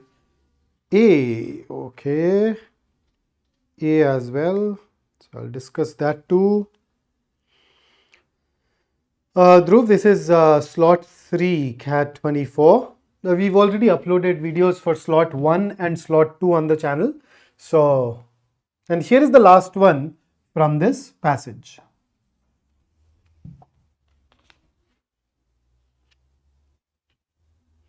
Nana Sandeep, I haven't shared the answers. I'm just jotting down what I'm seeing in the chat. So a lot of people shared C. I jotted down C. Somebody shared A. I picked up A. So that I know which answers to discuss. Krishna, that basically means that you got to study. You got to keep working.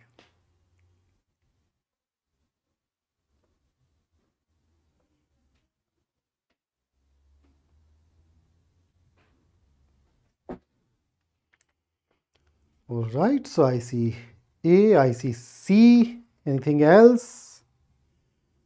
For fourth, any other option? Hare Rakshita, I also got slot 1. I don't like slot 1. I'm not a morning person. It basically means I'll have to wake up way too early. But at the end of the day, right, we do what we got to do.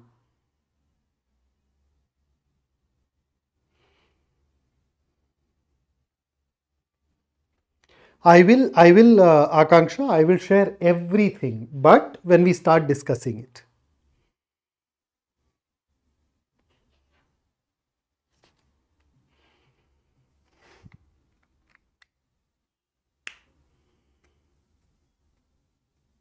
Atharv, thank you.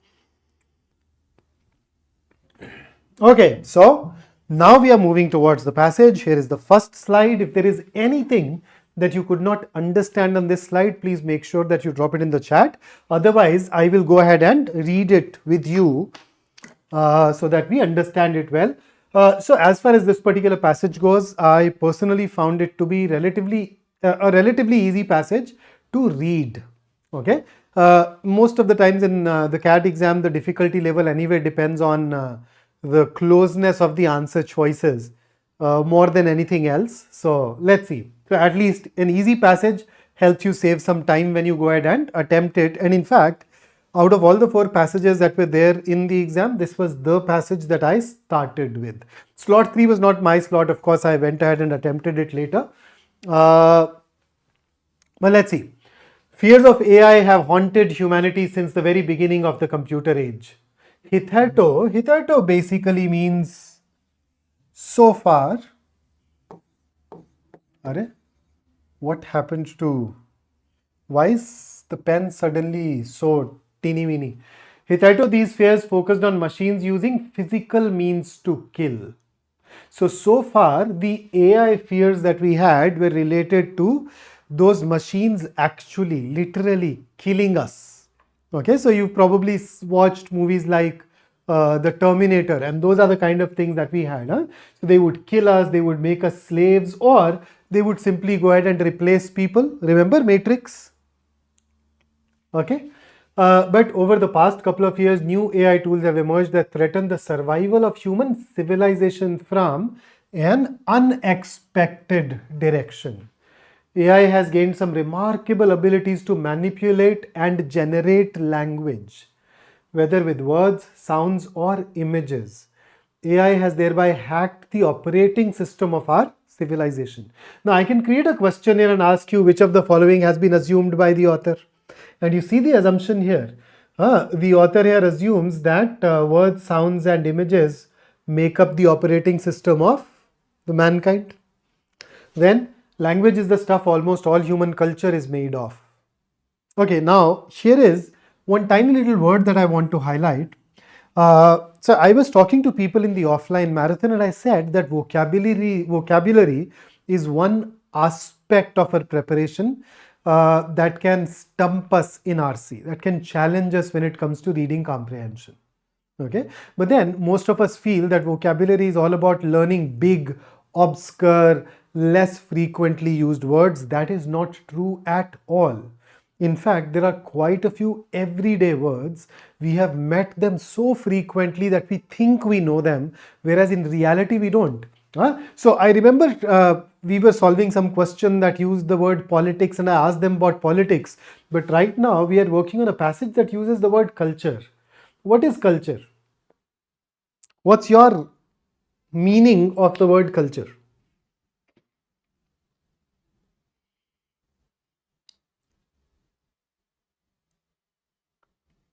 How many times in your life have you gone on to see this word?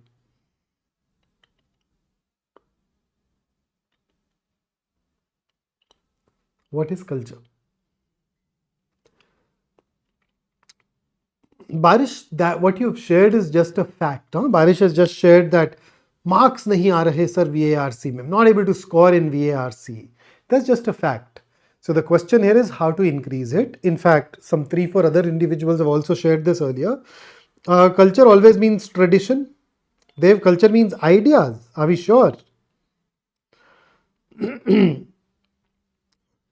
Bhavesh, just parampara, not pratishtha and anushasan.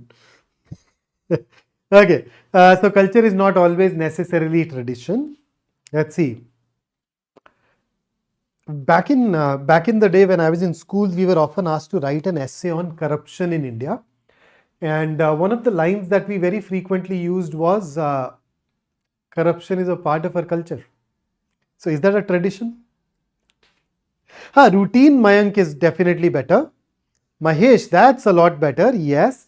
So just to put it very simply, culture is nothing but frequently repeated actions in a society.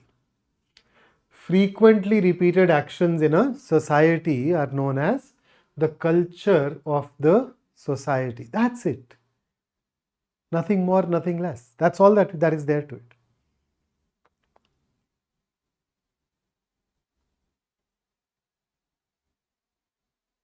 Okay. So frequently repeated actions in a society are known as the culture of that society.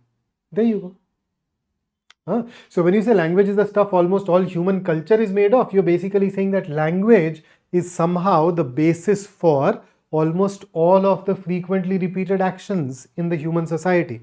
The next sentence talks about human rights. So it says human rights are not inscribed in our DNA. Human rights are not written in our DNA, or in other words, they are not innate.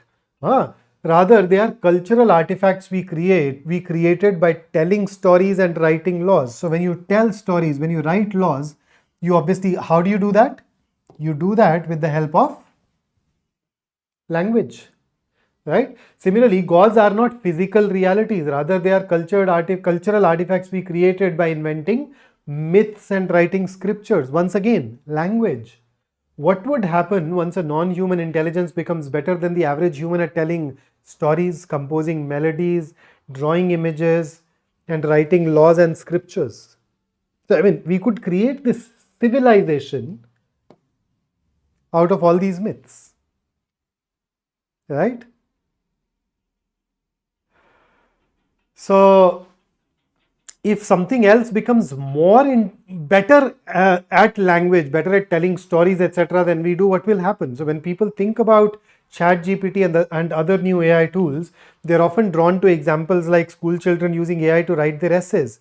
What will happen to the school system when kids do that? But this kind of question misses the big picture. Forget about school essays. Think of the next American presidential race in 24 and try to imagine the impact of AI tools that can be made to mass produce political content, fake news stories and scriptures for new cults. Saying that's just a minor issue. Think of the major, big, larger issues that you have. So you're getting the drift.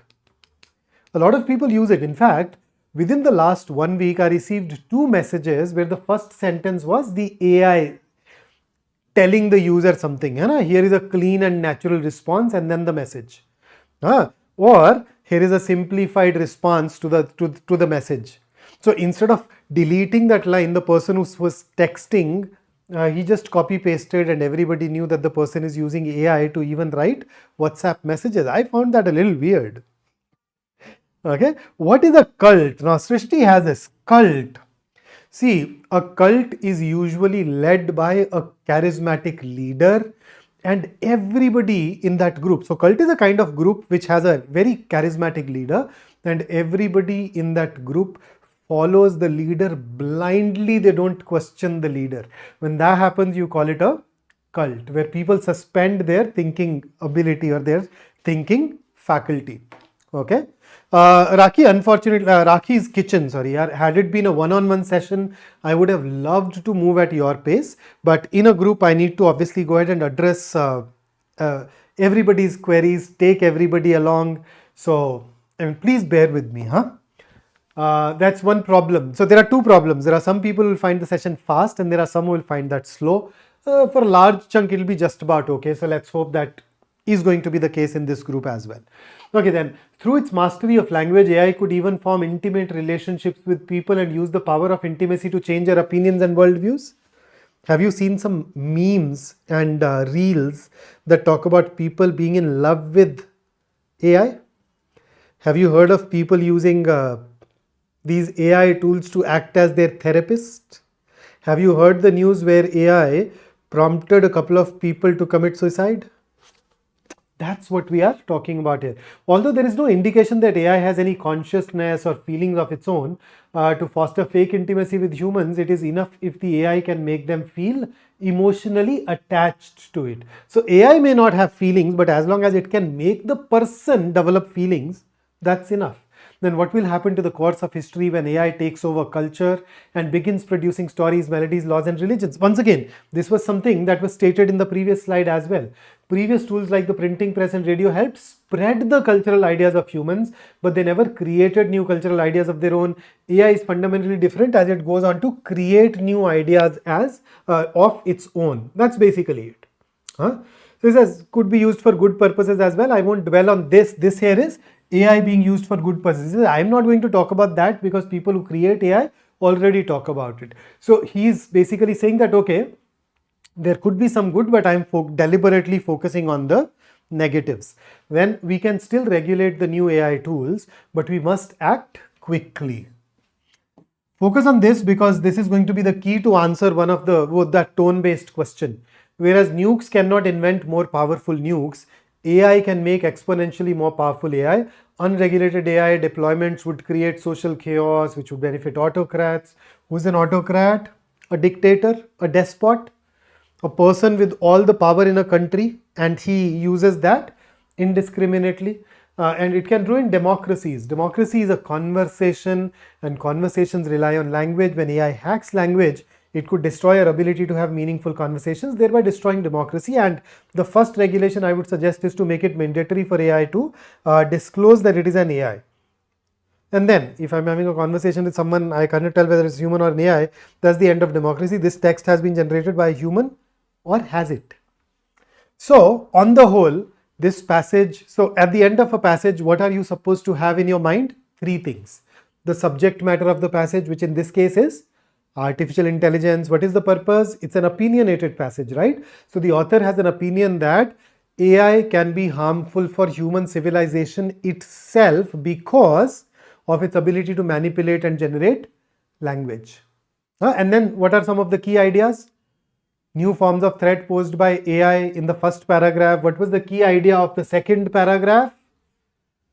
The new threat is coming from their ability to manipulate, generate language. Why their ability to manipulate and generate language is a threat is answered by the second paragraph. And the third, AI can manipulate people. Fourth, once again a reiteration of what will happen through AI's newfound ability. And the last one, it can harm democracy itself. So that's what you are supposed to basically have in mind. So if I look at the first one, we can infer that the author is most likely to agree with which of the following statements. So very clearly a straightforward identify the inference question. That's all that we have here, right? Identify the inference. So what do we do in these question types? We go to every answer choice and we apply a label. True, false, can't say. I got A, B and D from you guys. So let's just start applying the labels. Apart from its drawbacks, AI tools have been beneficial in boosting technological and industrial advance worldwide. Can't say. AI has some good sides to it, but the author has not talked about these. So he says that it can be used for good purposes, but the author has said, I am not going to talk about it. So what are those good purposes? The answer to that is we don't know. And if we don't know, can we say that they are boosting technological and industrial advance? We cannot. So can't say. Let's look at B. One of the biggest casualties from the spread of unregulated AI is likely to be the democratic process. True. You can call it true on the basis of the last paragraph. C. Although nobody has chosen it, so I'll just go through it quickly. People's fears of the dangers of students using ChatGPT and other new AI tools are unfounded. They're false. When something is unfounded, you are in a way saying that the threat is not real. The author says that it's not that the threat is not real, it's just that it is not a very important point as compared to the point that the author has raised. And then D, the commonly expressed fear that future AI developments will fatally harm humans is unfounded. False. Can we on the basis of this passage say that when people think AI will harm humans, that fear is unfounded? No. It has the ability to destroy the very human civilization according to the passage. So to call it unfounded, no. We have good reasons to believe that the threat is real. So which one is true? B. So B is the answer. Then let's look at the next one. The author identifies all of the following as dire outcomes. What is a dire outcome? A dire outcome is a serious outcome, a very critical outcome, an outcome which is going to be very harmful for us. So the author identifies all of the following as dire outcomes of the capture of language by AI, except. So basically 3 of these are mentioned as an outcome, as a dangerous outcome of the AI's ability to capture language. The ones that are mentioned in the passage are not going to be our answers. The one that is not mentioned is going to be our answer. You can also change except into not, right? The author identifies, so I'd simply say the author does not identify one of the following as dire outcomes of the capture of language by AI. So if I remove this, I'll simply add this does not identify one of the following as a dire identifier. So let's start with A. So AI could apply its mastery of language to create strong emotional ties. Check. Which could exacerbate the polarization of political views. Okay, to exacerbate is to make something bad worse. Okay, polarization is when people are split into distinct groups, two opposite camps. So polarization of political views is where society is split across groups, where each group has a hardened political view and they are not willing to listen to the others. So the first half of A is definitely true, but then does the passage say that AI could exacerbate the polarization of political views? This is a part which has not been mentioned in the passage. So notice this. It can make humans emotionally attached. But then, will it exacerbate the political views? We don't know. Will it lead to greater polarization? We don't know. It can threaten democracy. But then, does threatening democracy mean polarization of political views? Not really. So this is something that has not been mentioned in the passage. Second, outstrip human creativity and endeavors in the spheres such as art and music and in the formulation of laws, mentioned in the second and the fourth paragraph both. So this is given, so you can rule it out. It is mentioned as a dire outcome.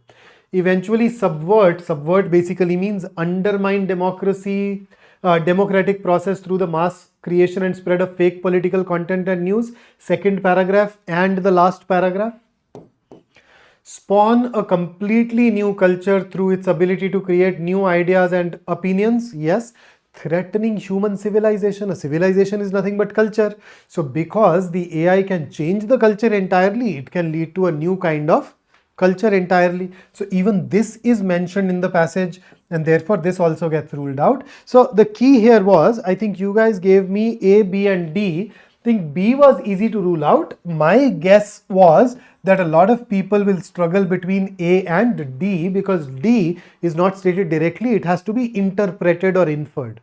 But it can be inferred, whereas the second half of the A is not at all there in the passage, and that is what makes A the best answer choice for you. So it's not about the answers, okay? It's about the process that we are using. Make sure that when you answer questions, you use the same process. Chale, next.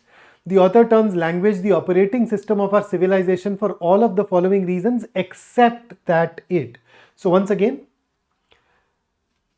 so one of these is not given in the passage as a reason for language being our operating system. So which one? I got A and C from you guys. B and D was ruled out by everybody. So I'll focus on just these two. So AI is fundamental to the articulation and spread of human values and culture. Language is fundamental to the articulation and spread of human values and culture in our society. Has that been given as a reason for language being our operating system? Yes. Remember that printing press example which was found a little later? We use language to create and share stories, myths, scriptures. So A is definitely the reason for language being the operating system. So you can rule it out.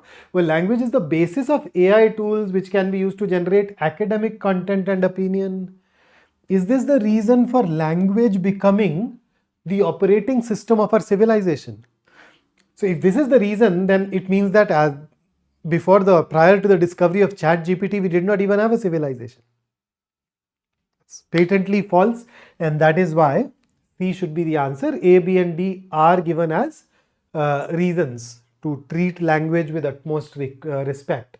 And finally, fourth, the tone of the passage could best be described as, I got A and C. So first up, let us look at the meanings. And I know a lot of people, I still remember when they wanted to discuss, a lot of people discussed C and they're like, why would it not be C? So what exactly do we mean by alarmist? Alarmist refers to a person who makes people worried by telling them about some bad things that are going to happen. Okay. So an alarmist is a person who worries people or who makes people worried by telling them some bad or dangerous things that are going to happen. But that's not the entire meaning. There is one very important bit here, and that is when it is not necessary or helpful. So when you call somebody an alarmist, you realize it's a negative expression. It does not mean, alarmist does not mean somebody is raising an alarm. It means that somebody is worrying people unnecessarily, or his act of worrying people is not helpful for people in that particular situation. So this is the reason why C cannot be chosen, because the author has some very valid reasons for that worry. He has some very sound reasons behind raising that alarm. And that is why A over C. Somebody had asked me about the meaning of option B here. To be prescient means to have foresight or foreknowledge. If you have some advanced knowledge of what is going to happen in the future, then you can be called prescient. So it can be referred for people. It can be referred for a particular thing that they have said or done. But to say something prescient is to say something that predicts future. Okay. Quizzical. Quizzical means somebody asks, when you ask a question without saying anything. I mean, I'm sure you've experienced it with your friends where, let us say you're sitting in a paper or an exam, both of you read a question and then you look at each other like, what is this question? Was it even part of our syllabus? Is it something that is supposed to come? So you look at each other quizzically. When you convey or you ask a question without saying anything. Another meaning of quizzical can also be mildly teasing or mocking, but neither of these meanings would actually work here. So author, since B and D was ruled out by everybody, I'm not really getting into those. Between A and C, now that we know the meaning of C, I hope you are able to rule it out. That's something that a lot of people struggle to do. Okay. Mauryan Empire, as long as your reading speed is 300 words per minute and above, you are in an absolutely safe zone. For an exam like the CAT and the ZAT, that suffices. Okay. So that's about our first passage. Here is a best summary question. So you've been given a paragraph followed by 4 alternate summaries. Go ahead and choose the best one and mark that as your answer. You have 2 minutes.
Okay, so I see a lot of answers.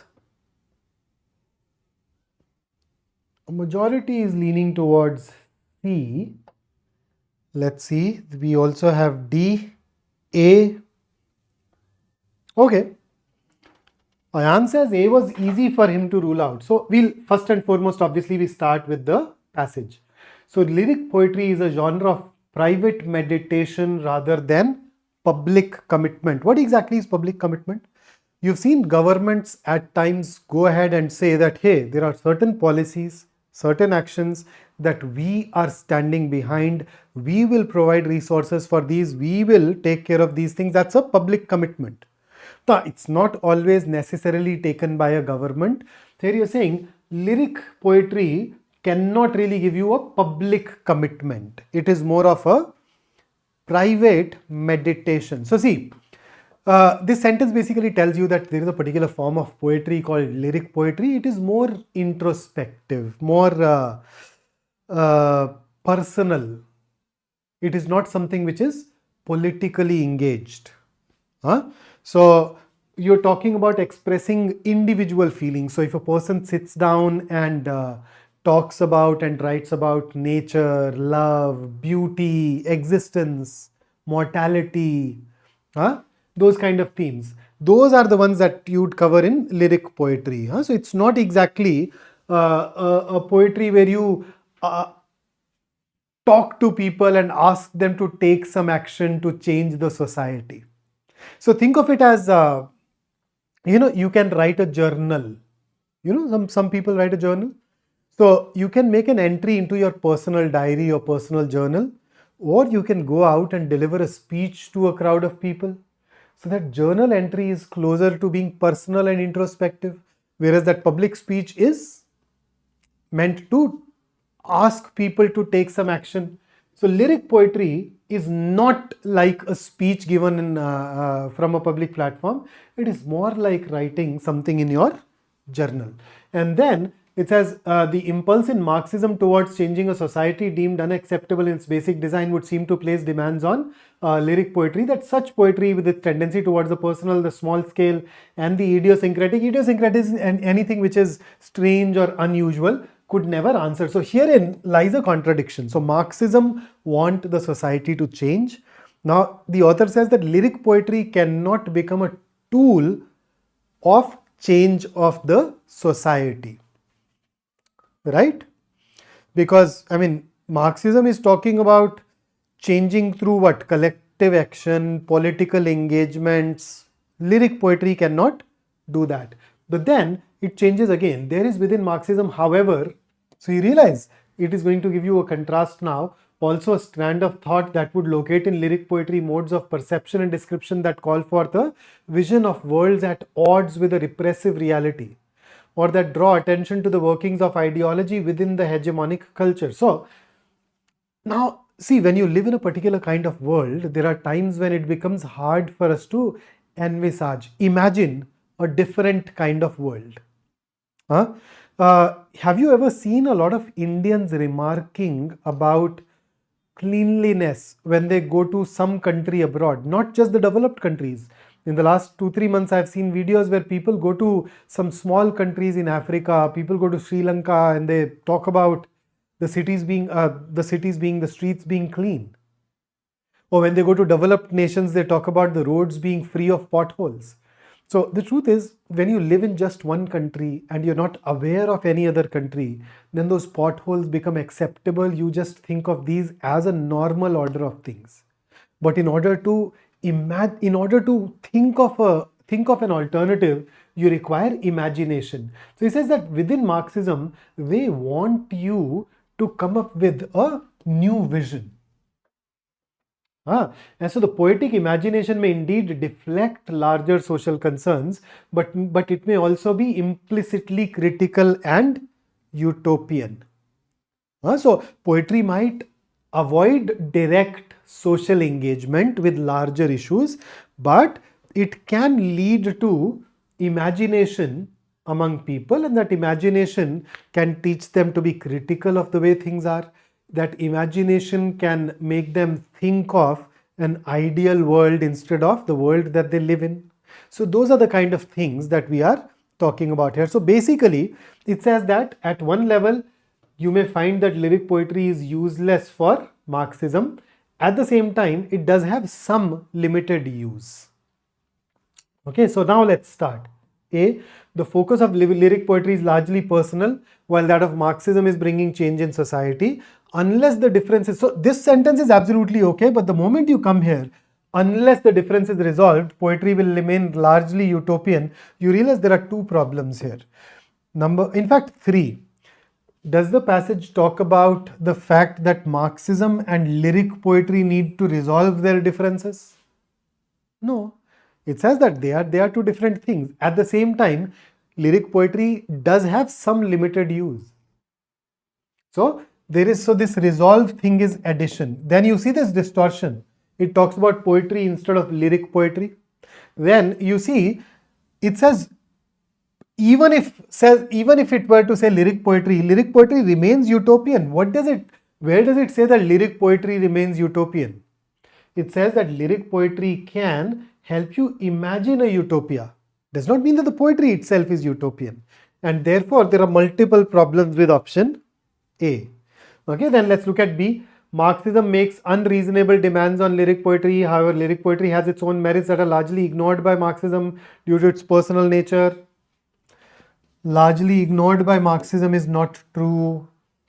Marxism makes demands on lyric poetry is right, but are those demands unreasonable?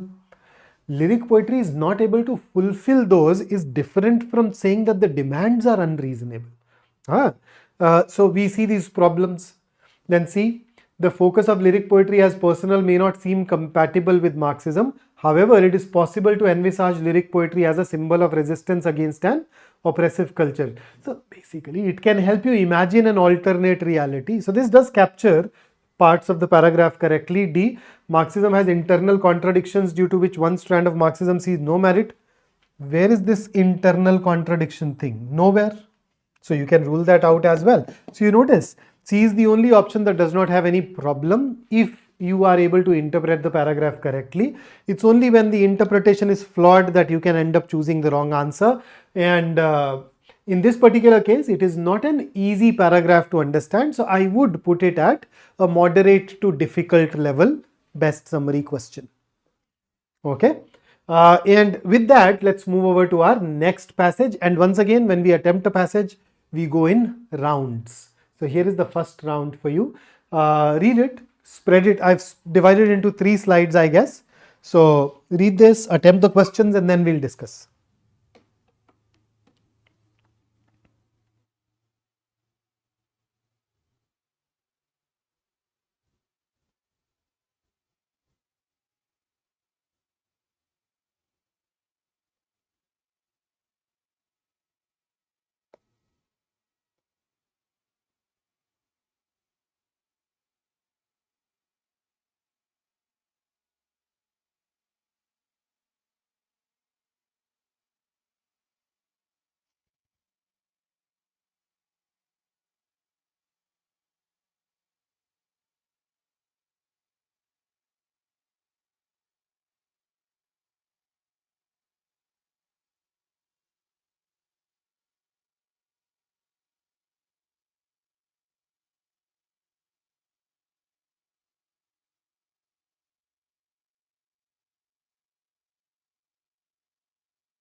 Done. Okay, so here is the next slide.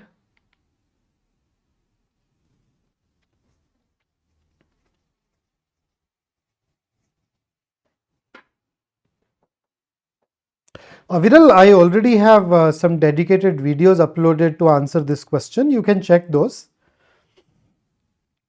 Or we can talk more about it in an AMA that I am conducting at 7 p.m. today. So for all these unanswered questions, do tune in at 7 and then we can talk.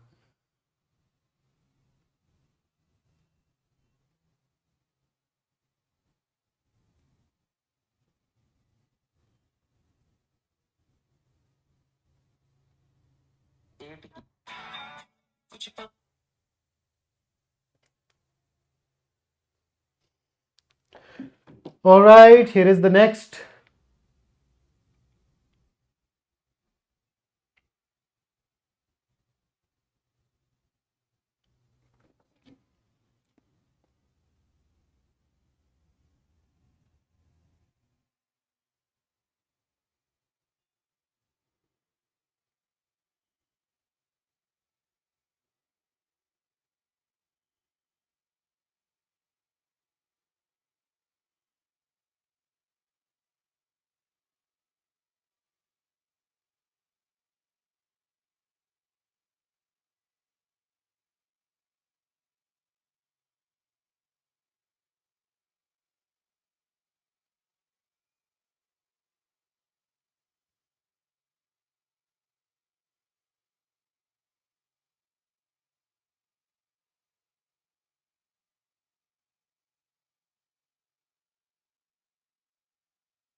All right, so I hope everybody's managed to read it. So here are the questions now, starting with this.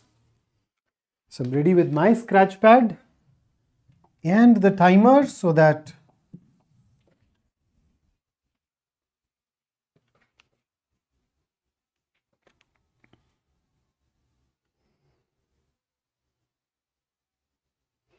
and once again, those of you who are tuning in just about now, you can always use the seeker to go back and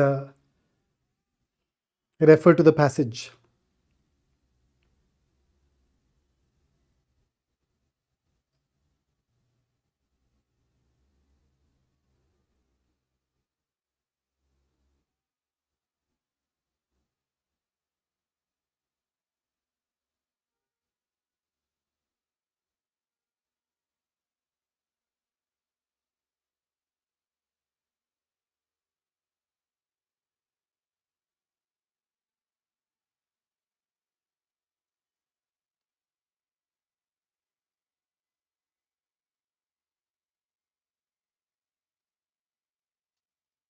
Okay.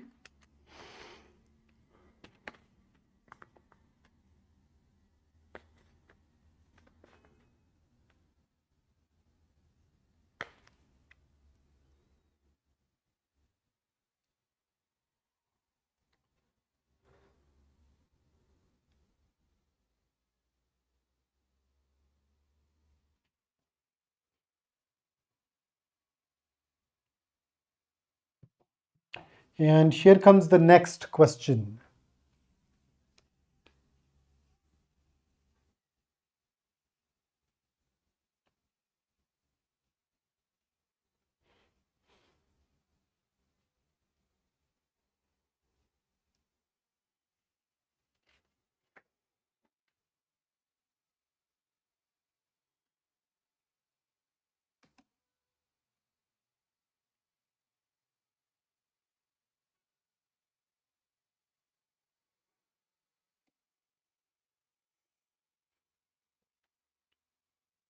Oh, forgot to turn on the timer. I'll do that now for a minute.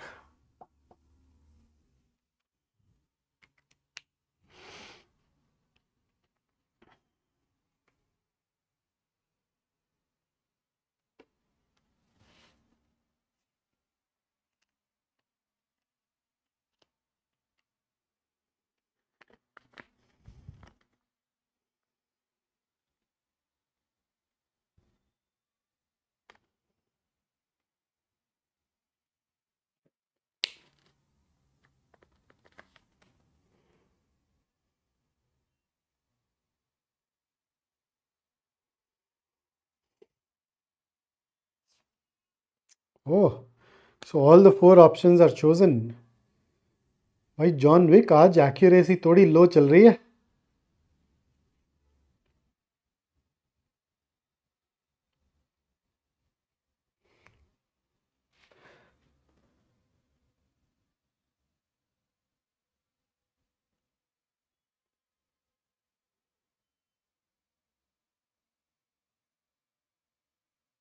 Okay, here is the next question for you.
Okay.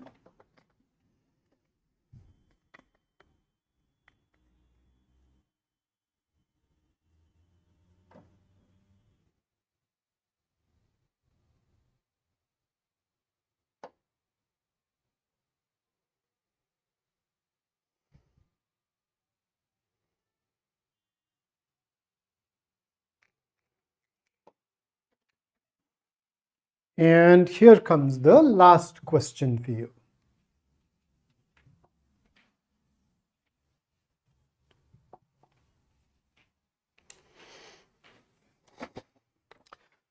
Mr. PK skips. Why? Why would you skip that question? Considering that there is a lot of consensus here.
Okay, so that takes care of the passage for us.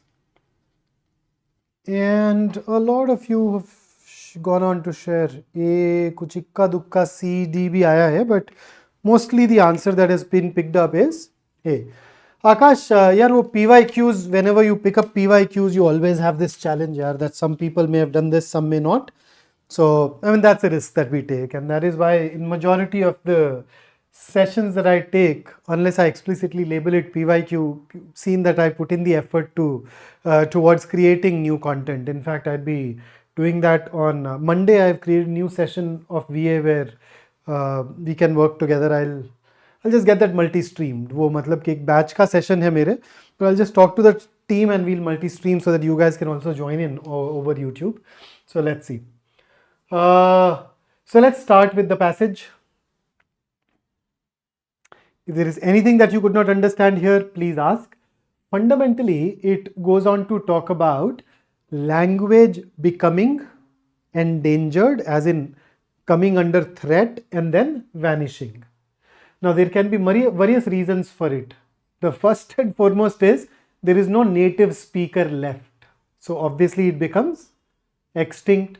But then there can be other reasons as well, right? You restrict the use of their language, you prohibit them from speaking it. Moreover, even if you don't have physical annihilation and prohibition, the language of the dominant culture is linked with a lot of positives, right? And that can also lead to people not speaking their own language and moving towards those dominant languages. Now, what is the outcome of losing a language? That is stated in this particular paragraph. So it's a beautiful paragraph. Okay, when we lose a language, we lose the worldview, culture, and knowledge of the people who spoke it, constituting a loss to all humanity. People around the world live in direct contact with their native environment, their habitat. When the language they speak goes extinct, the rest of humanity loses their knowledge of that environment, their wisdom about the relationship between local plants and illnesses, their philosophical and religious beliefs, as well as their native cultural expressions in various domains that has enriched both the speakers of that language and others who would have encountered that culture. And then the theme continues. It talks about how to fix it now. So as educators deeply immersed in the liberal arts. So liberal arts is what we typically hear called just arts. हम humanities बोलते हैं ना, there are times when we use the word humanities. So college or those college or university subjects that give you general education rather than preparing you for a particular job are typically called liberal arts subjects. So you're talking about, of course, language, literature, history, those kind of things. So as educators deeply immersed in the liberal arts, we believe that educating students broadly in all facets of language and cultures yields immense rewards. How? Some people may go ahead and start studying linguistics. Linguistics is a scientific study of the structure and evolution of a language. And they become actively engaged in preservation. But then it goes on to say that, hey, but most of them will not get into linguistics. These students will simply acquire this twin perspective. So they are sensitized. That will make them more likely to be able to articulate insights into their own cultural biases, be more empathetic to individuals. So a lot of benefits that are being talked about here, and then ultimately extending support to programs that help save languages. And then there's a last paragraph which talks about the fact that such preservation works. So that's the passage. Now, is there a question or a concern? Is there a part that you could not understand, and then we can go ahead and talk about it? Okay, so in case yes, please ask me. So moving over to the question now, you guys gave me A and C, all of you ruled out B and D, and correctly so. So let us check, let's start.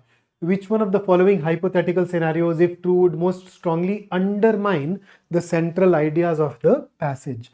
So we are basically talking about weakening the author's argument. So anything that weakens the author's argument should do. So A liberal arts education requires that in addition to being fluent in English, students gain fluency in 2 of the top 5 most spoken languages globally. Okay, what does this passage focus on?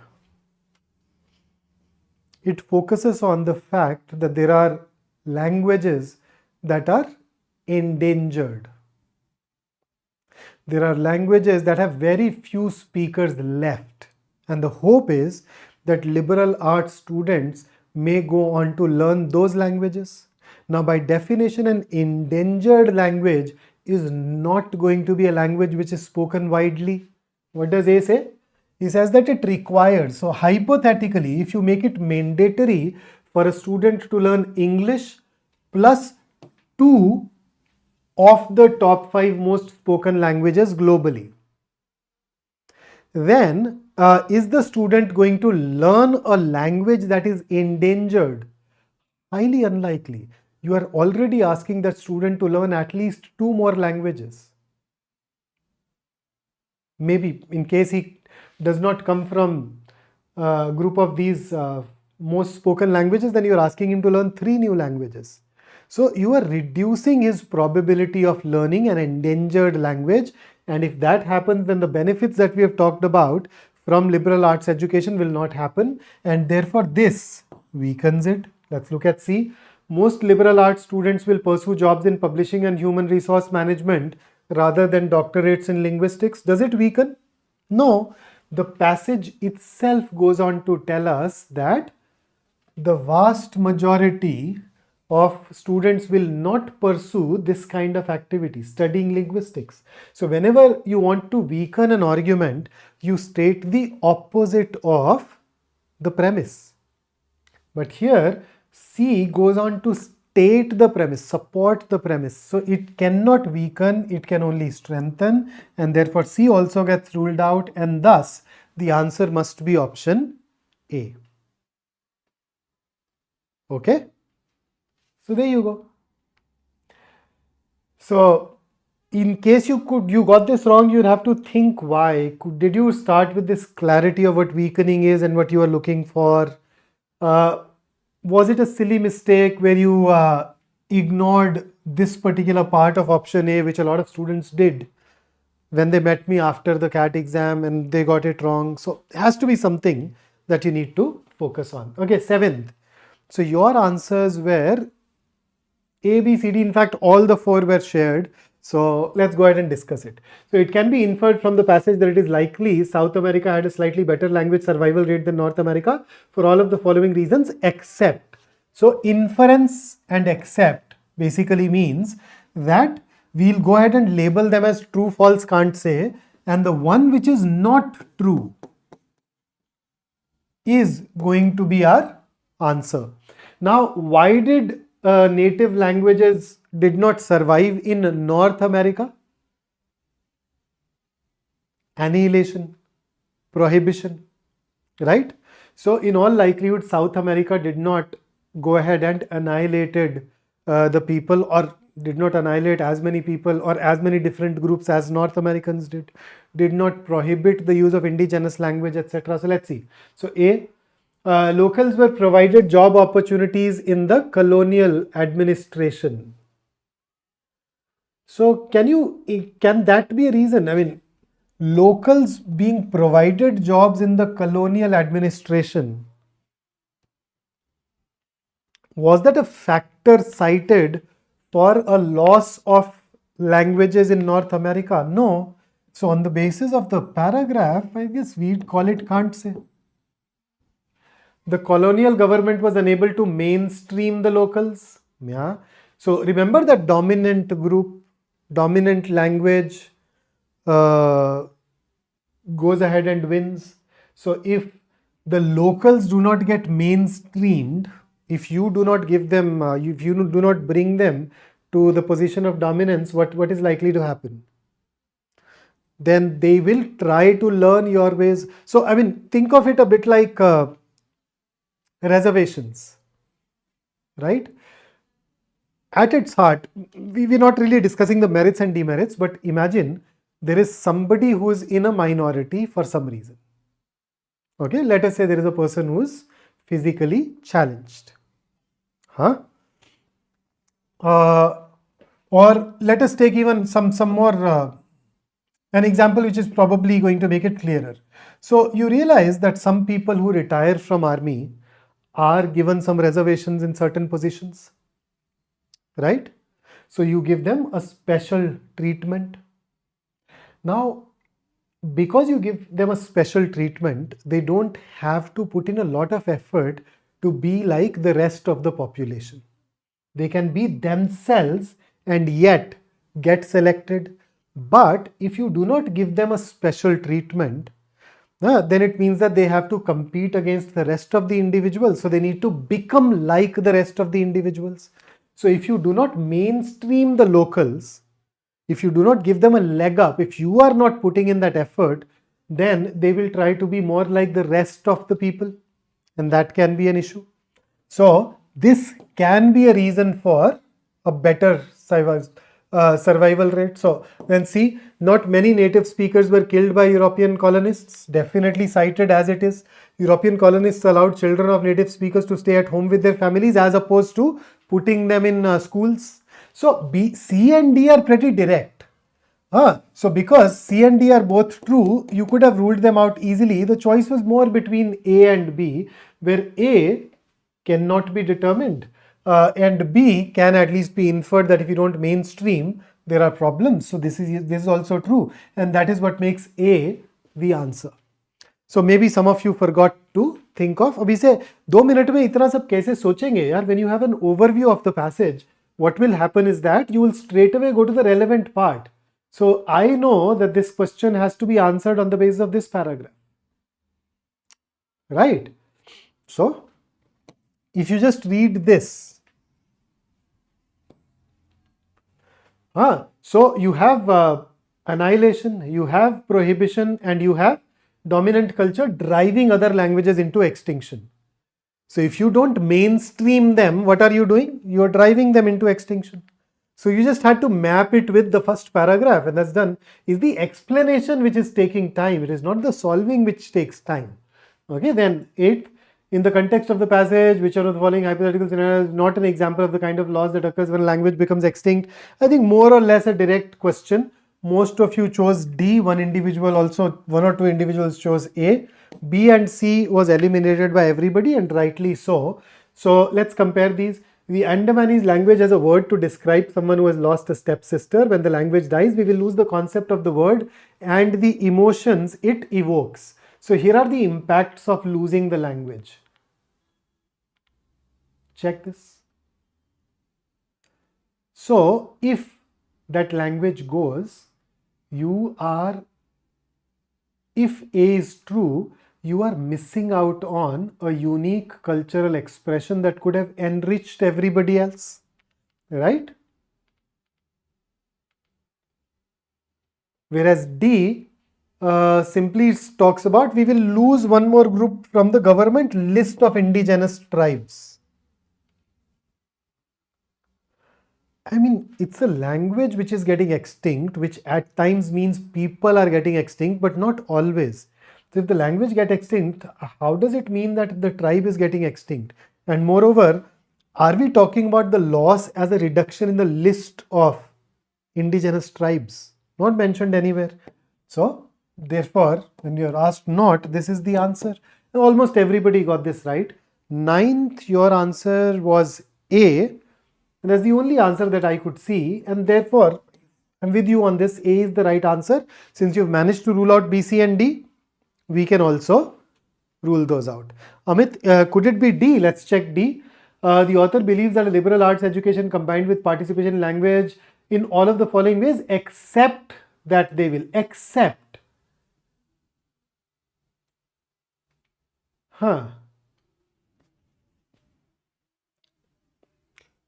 So they will develop a better understanding of their own culture is given. They learn different languages given. Overcome cultural barriers to communication is given. All of this is part of the last paragraph. Will they establish schools to preserve languages? We don't know. They may not. The very last paragraph, the second last paragraph does talk about schools, etc. But then, will these people go ahead and do it? All that we know is that, let's just go to the relevant paragraph and check if it is given here. Does it say that these guys will start schools? Some of them may take measures to protect the language. But where does it tell you that these guys start school? School is mentioned here, which has got nothing to do with the students of liberal arts. These schools are in fact started by the tribes themselves. Where is the education in liberal arts coming from here? And that is why A became irrelevant. We ended up misattributing it to the students of liberal arts, and therefore, okay. Chale. So here is the next question. You know the type here. I'm skipping the directions now that you already know these. Go ahead, attempt this, and then we'll talk.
Okay, so we have A, C and D picked up by people. Anybody going for B?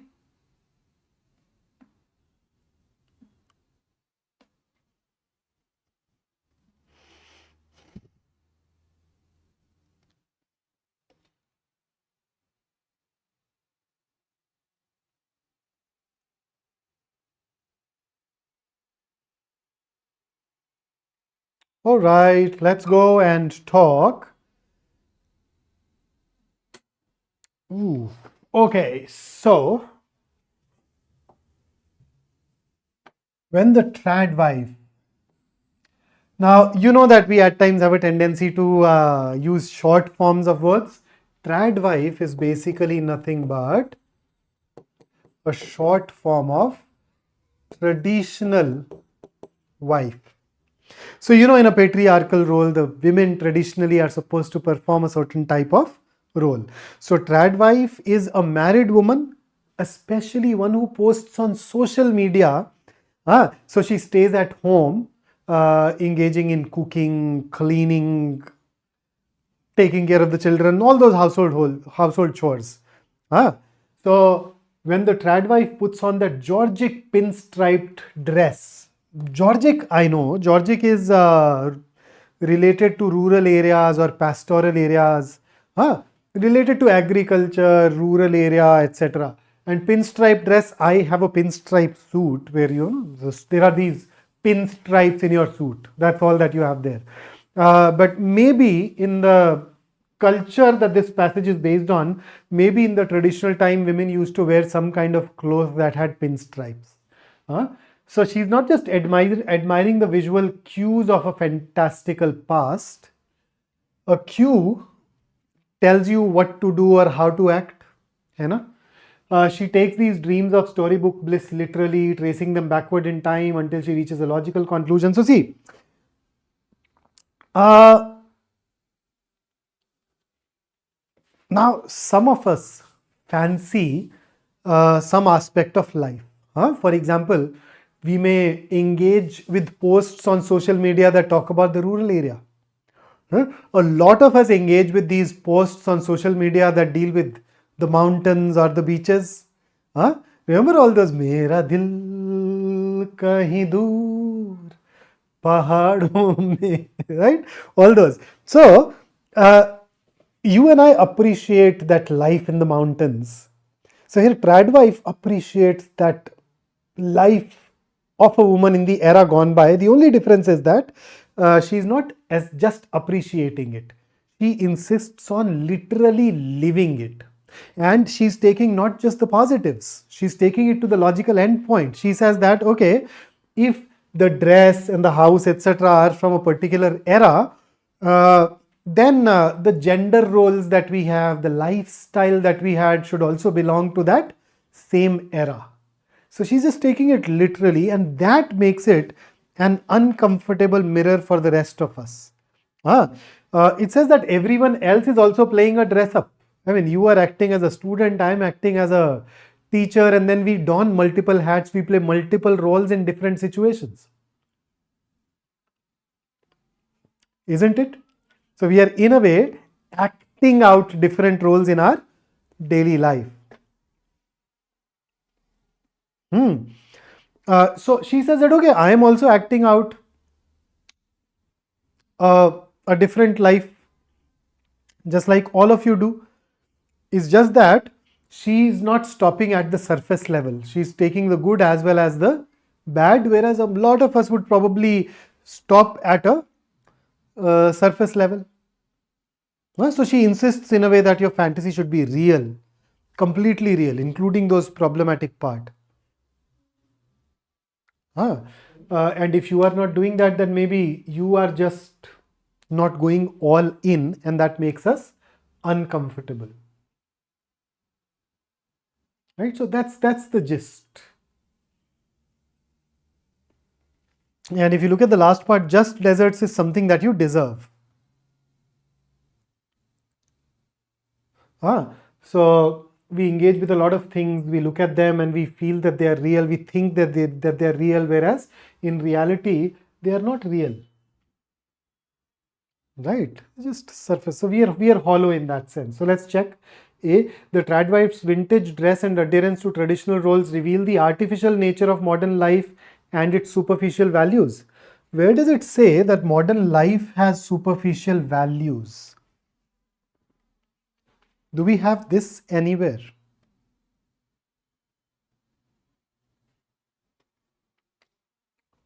The tradwife's commitment to outdated, everybody ruled out B, so let's not spend time discussing it. The tradwife, with her vintage dress and traditional roles, highlights the superficiality of modern life and challenges current societal norms. Yup, that's better. Plus, and this challenges is also better rather than revealing. It's more about challenging, right? So look at this. She outrages people.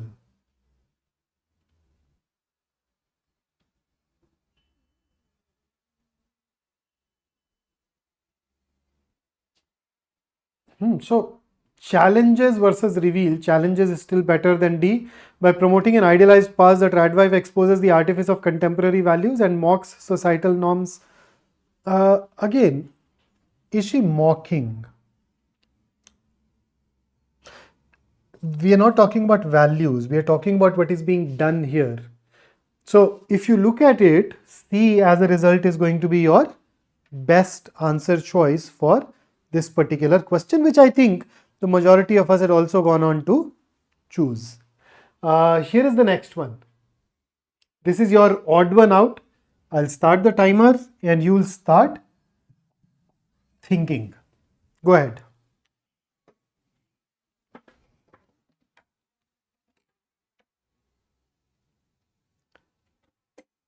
So very subtle, very close options, but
okay. So we're getting 1, we're getting 3. Which one is the right one?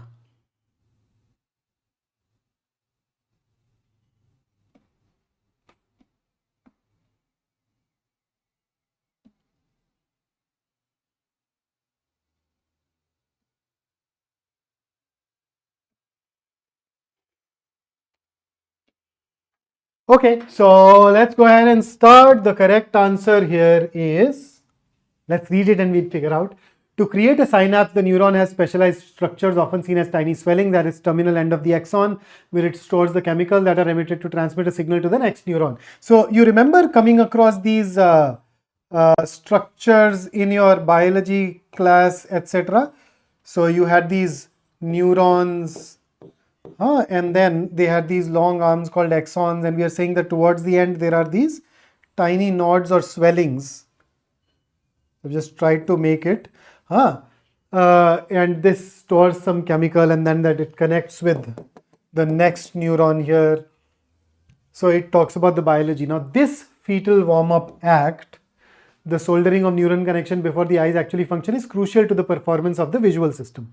The reason for this paring back of synapses is a mystery, but synaptic pruning is thought to sharpen and reinforce the correct synapses while removing the weak and unnecessary ones. Okay, and neural connections between the eyes and the brain are formed long before birth, establishing the wiring and the circuitry that allow a child to begin visualizing the world the minute she emerges from the womb. During this rehearsal period, synapses, points of chemical connections between nerve cells are generated in great excess, only to be pruned back during later development. Now you notice 5 plus 3 is a mandatory pair. They are getting connected. This pruning, right? Then 4 and 2 are also connected. It's a warm-up act. The fetus does not need to see, yet there are these synapses. And this rehearsal period also refers to what is mentioned in 4 and 2. And I also know that 5 definitely needs to come before 1. So 4, 2, 5 and 3 are getting connected. We know that 1 has to come after, it cannot come before. Plus, we also know that it is now taking you towards the biology of the action. Whereas 2, 3, 4, 5 simply talk about the reason behind this. And that is why 1 is the odd one out here. And here is the last question that we'll work on today. And after that, we'll call it a day and meet again in a few days and take up the rest of the PYQs.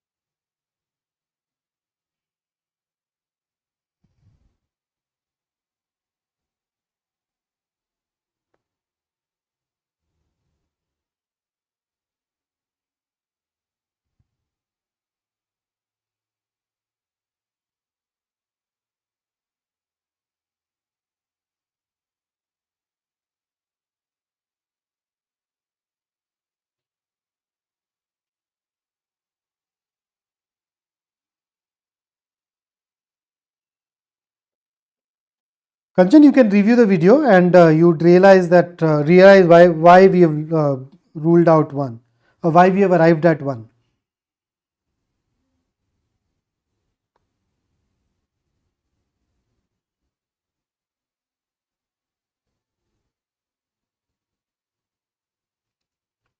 Okay.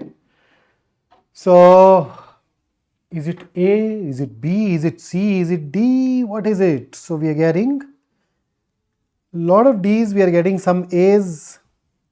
Let's see.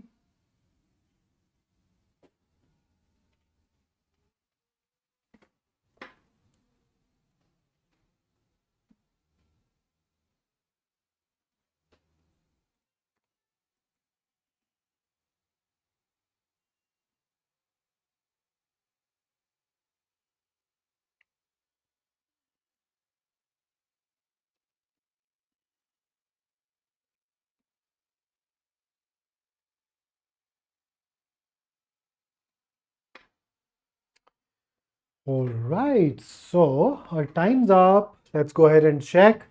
So many have had to leave their homes behind. Many. Who? So that's 1. With more than 1.3 million people being displaced due to the drought. Drought is sukha. Drought is a period of little or no rain. Then paragraph, okay, Somalia has been dealing with an enormous humanitarian catastrophe driven by the longest and most severe drought the country has experienced in at least 40 years. And 5 consecutive rainy seasons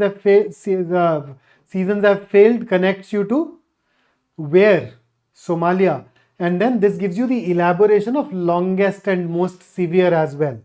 So longest, 5 consecutive seasons, most severe, affecting more than 8 million people, almost half of the country's population, to experience acute food insecurity.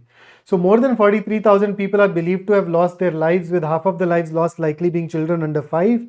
The damage the drought has caused is far-reaching. Farmers have lost all their agricultural income, while pastoralists, those who survive on those who have a nomadic lifestyle and survive on grazing have lost more than 3 million livestock, impoverishing entire communities and leaving them on the brink of famine, where they don't even have anything to eat. So, sukha, no water, no rain, plus now they won't even have anything to eat. Some, like the pastoralists, may never be able to go back as their livelihoods have been irreversibly being wiped out. Now tell me, when you look at this, they may never be able to go back.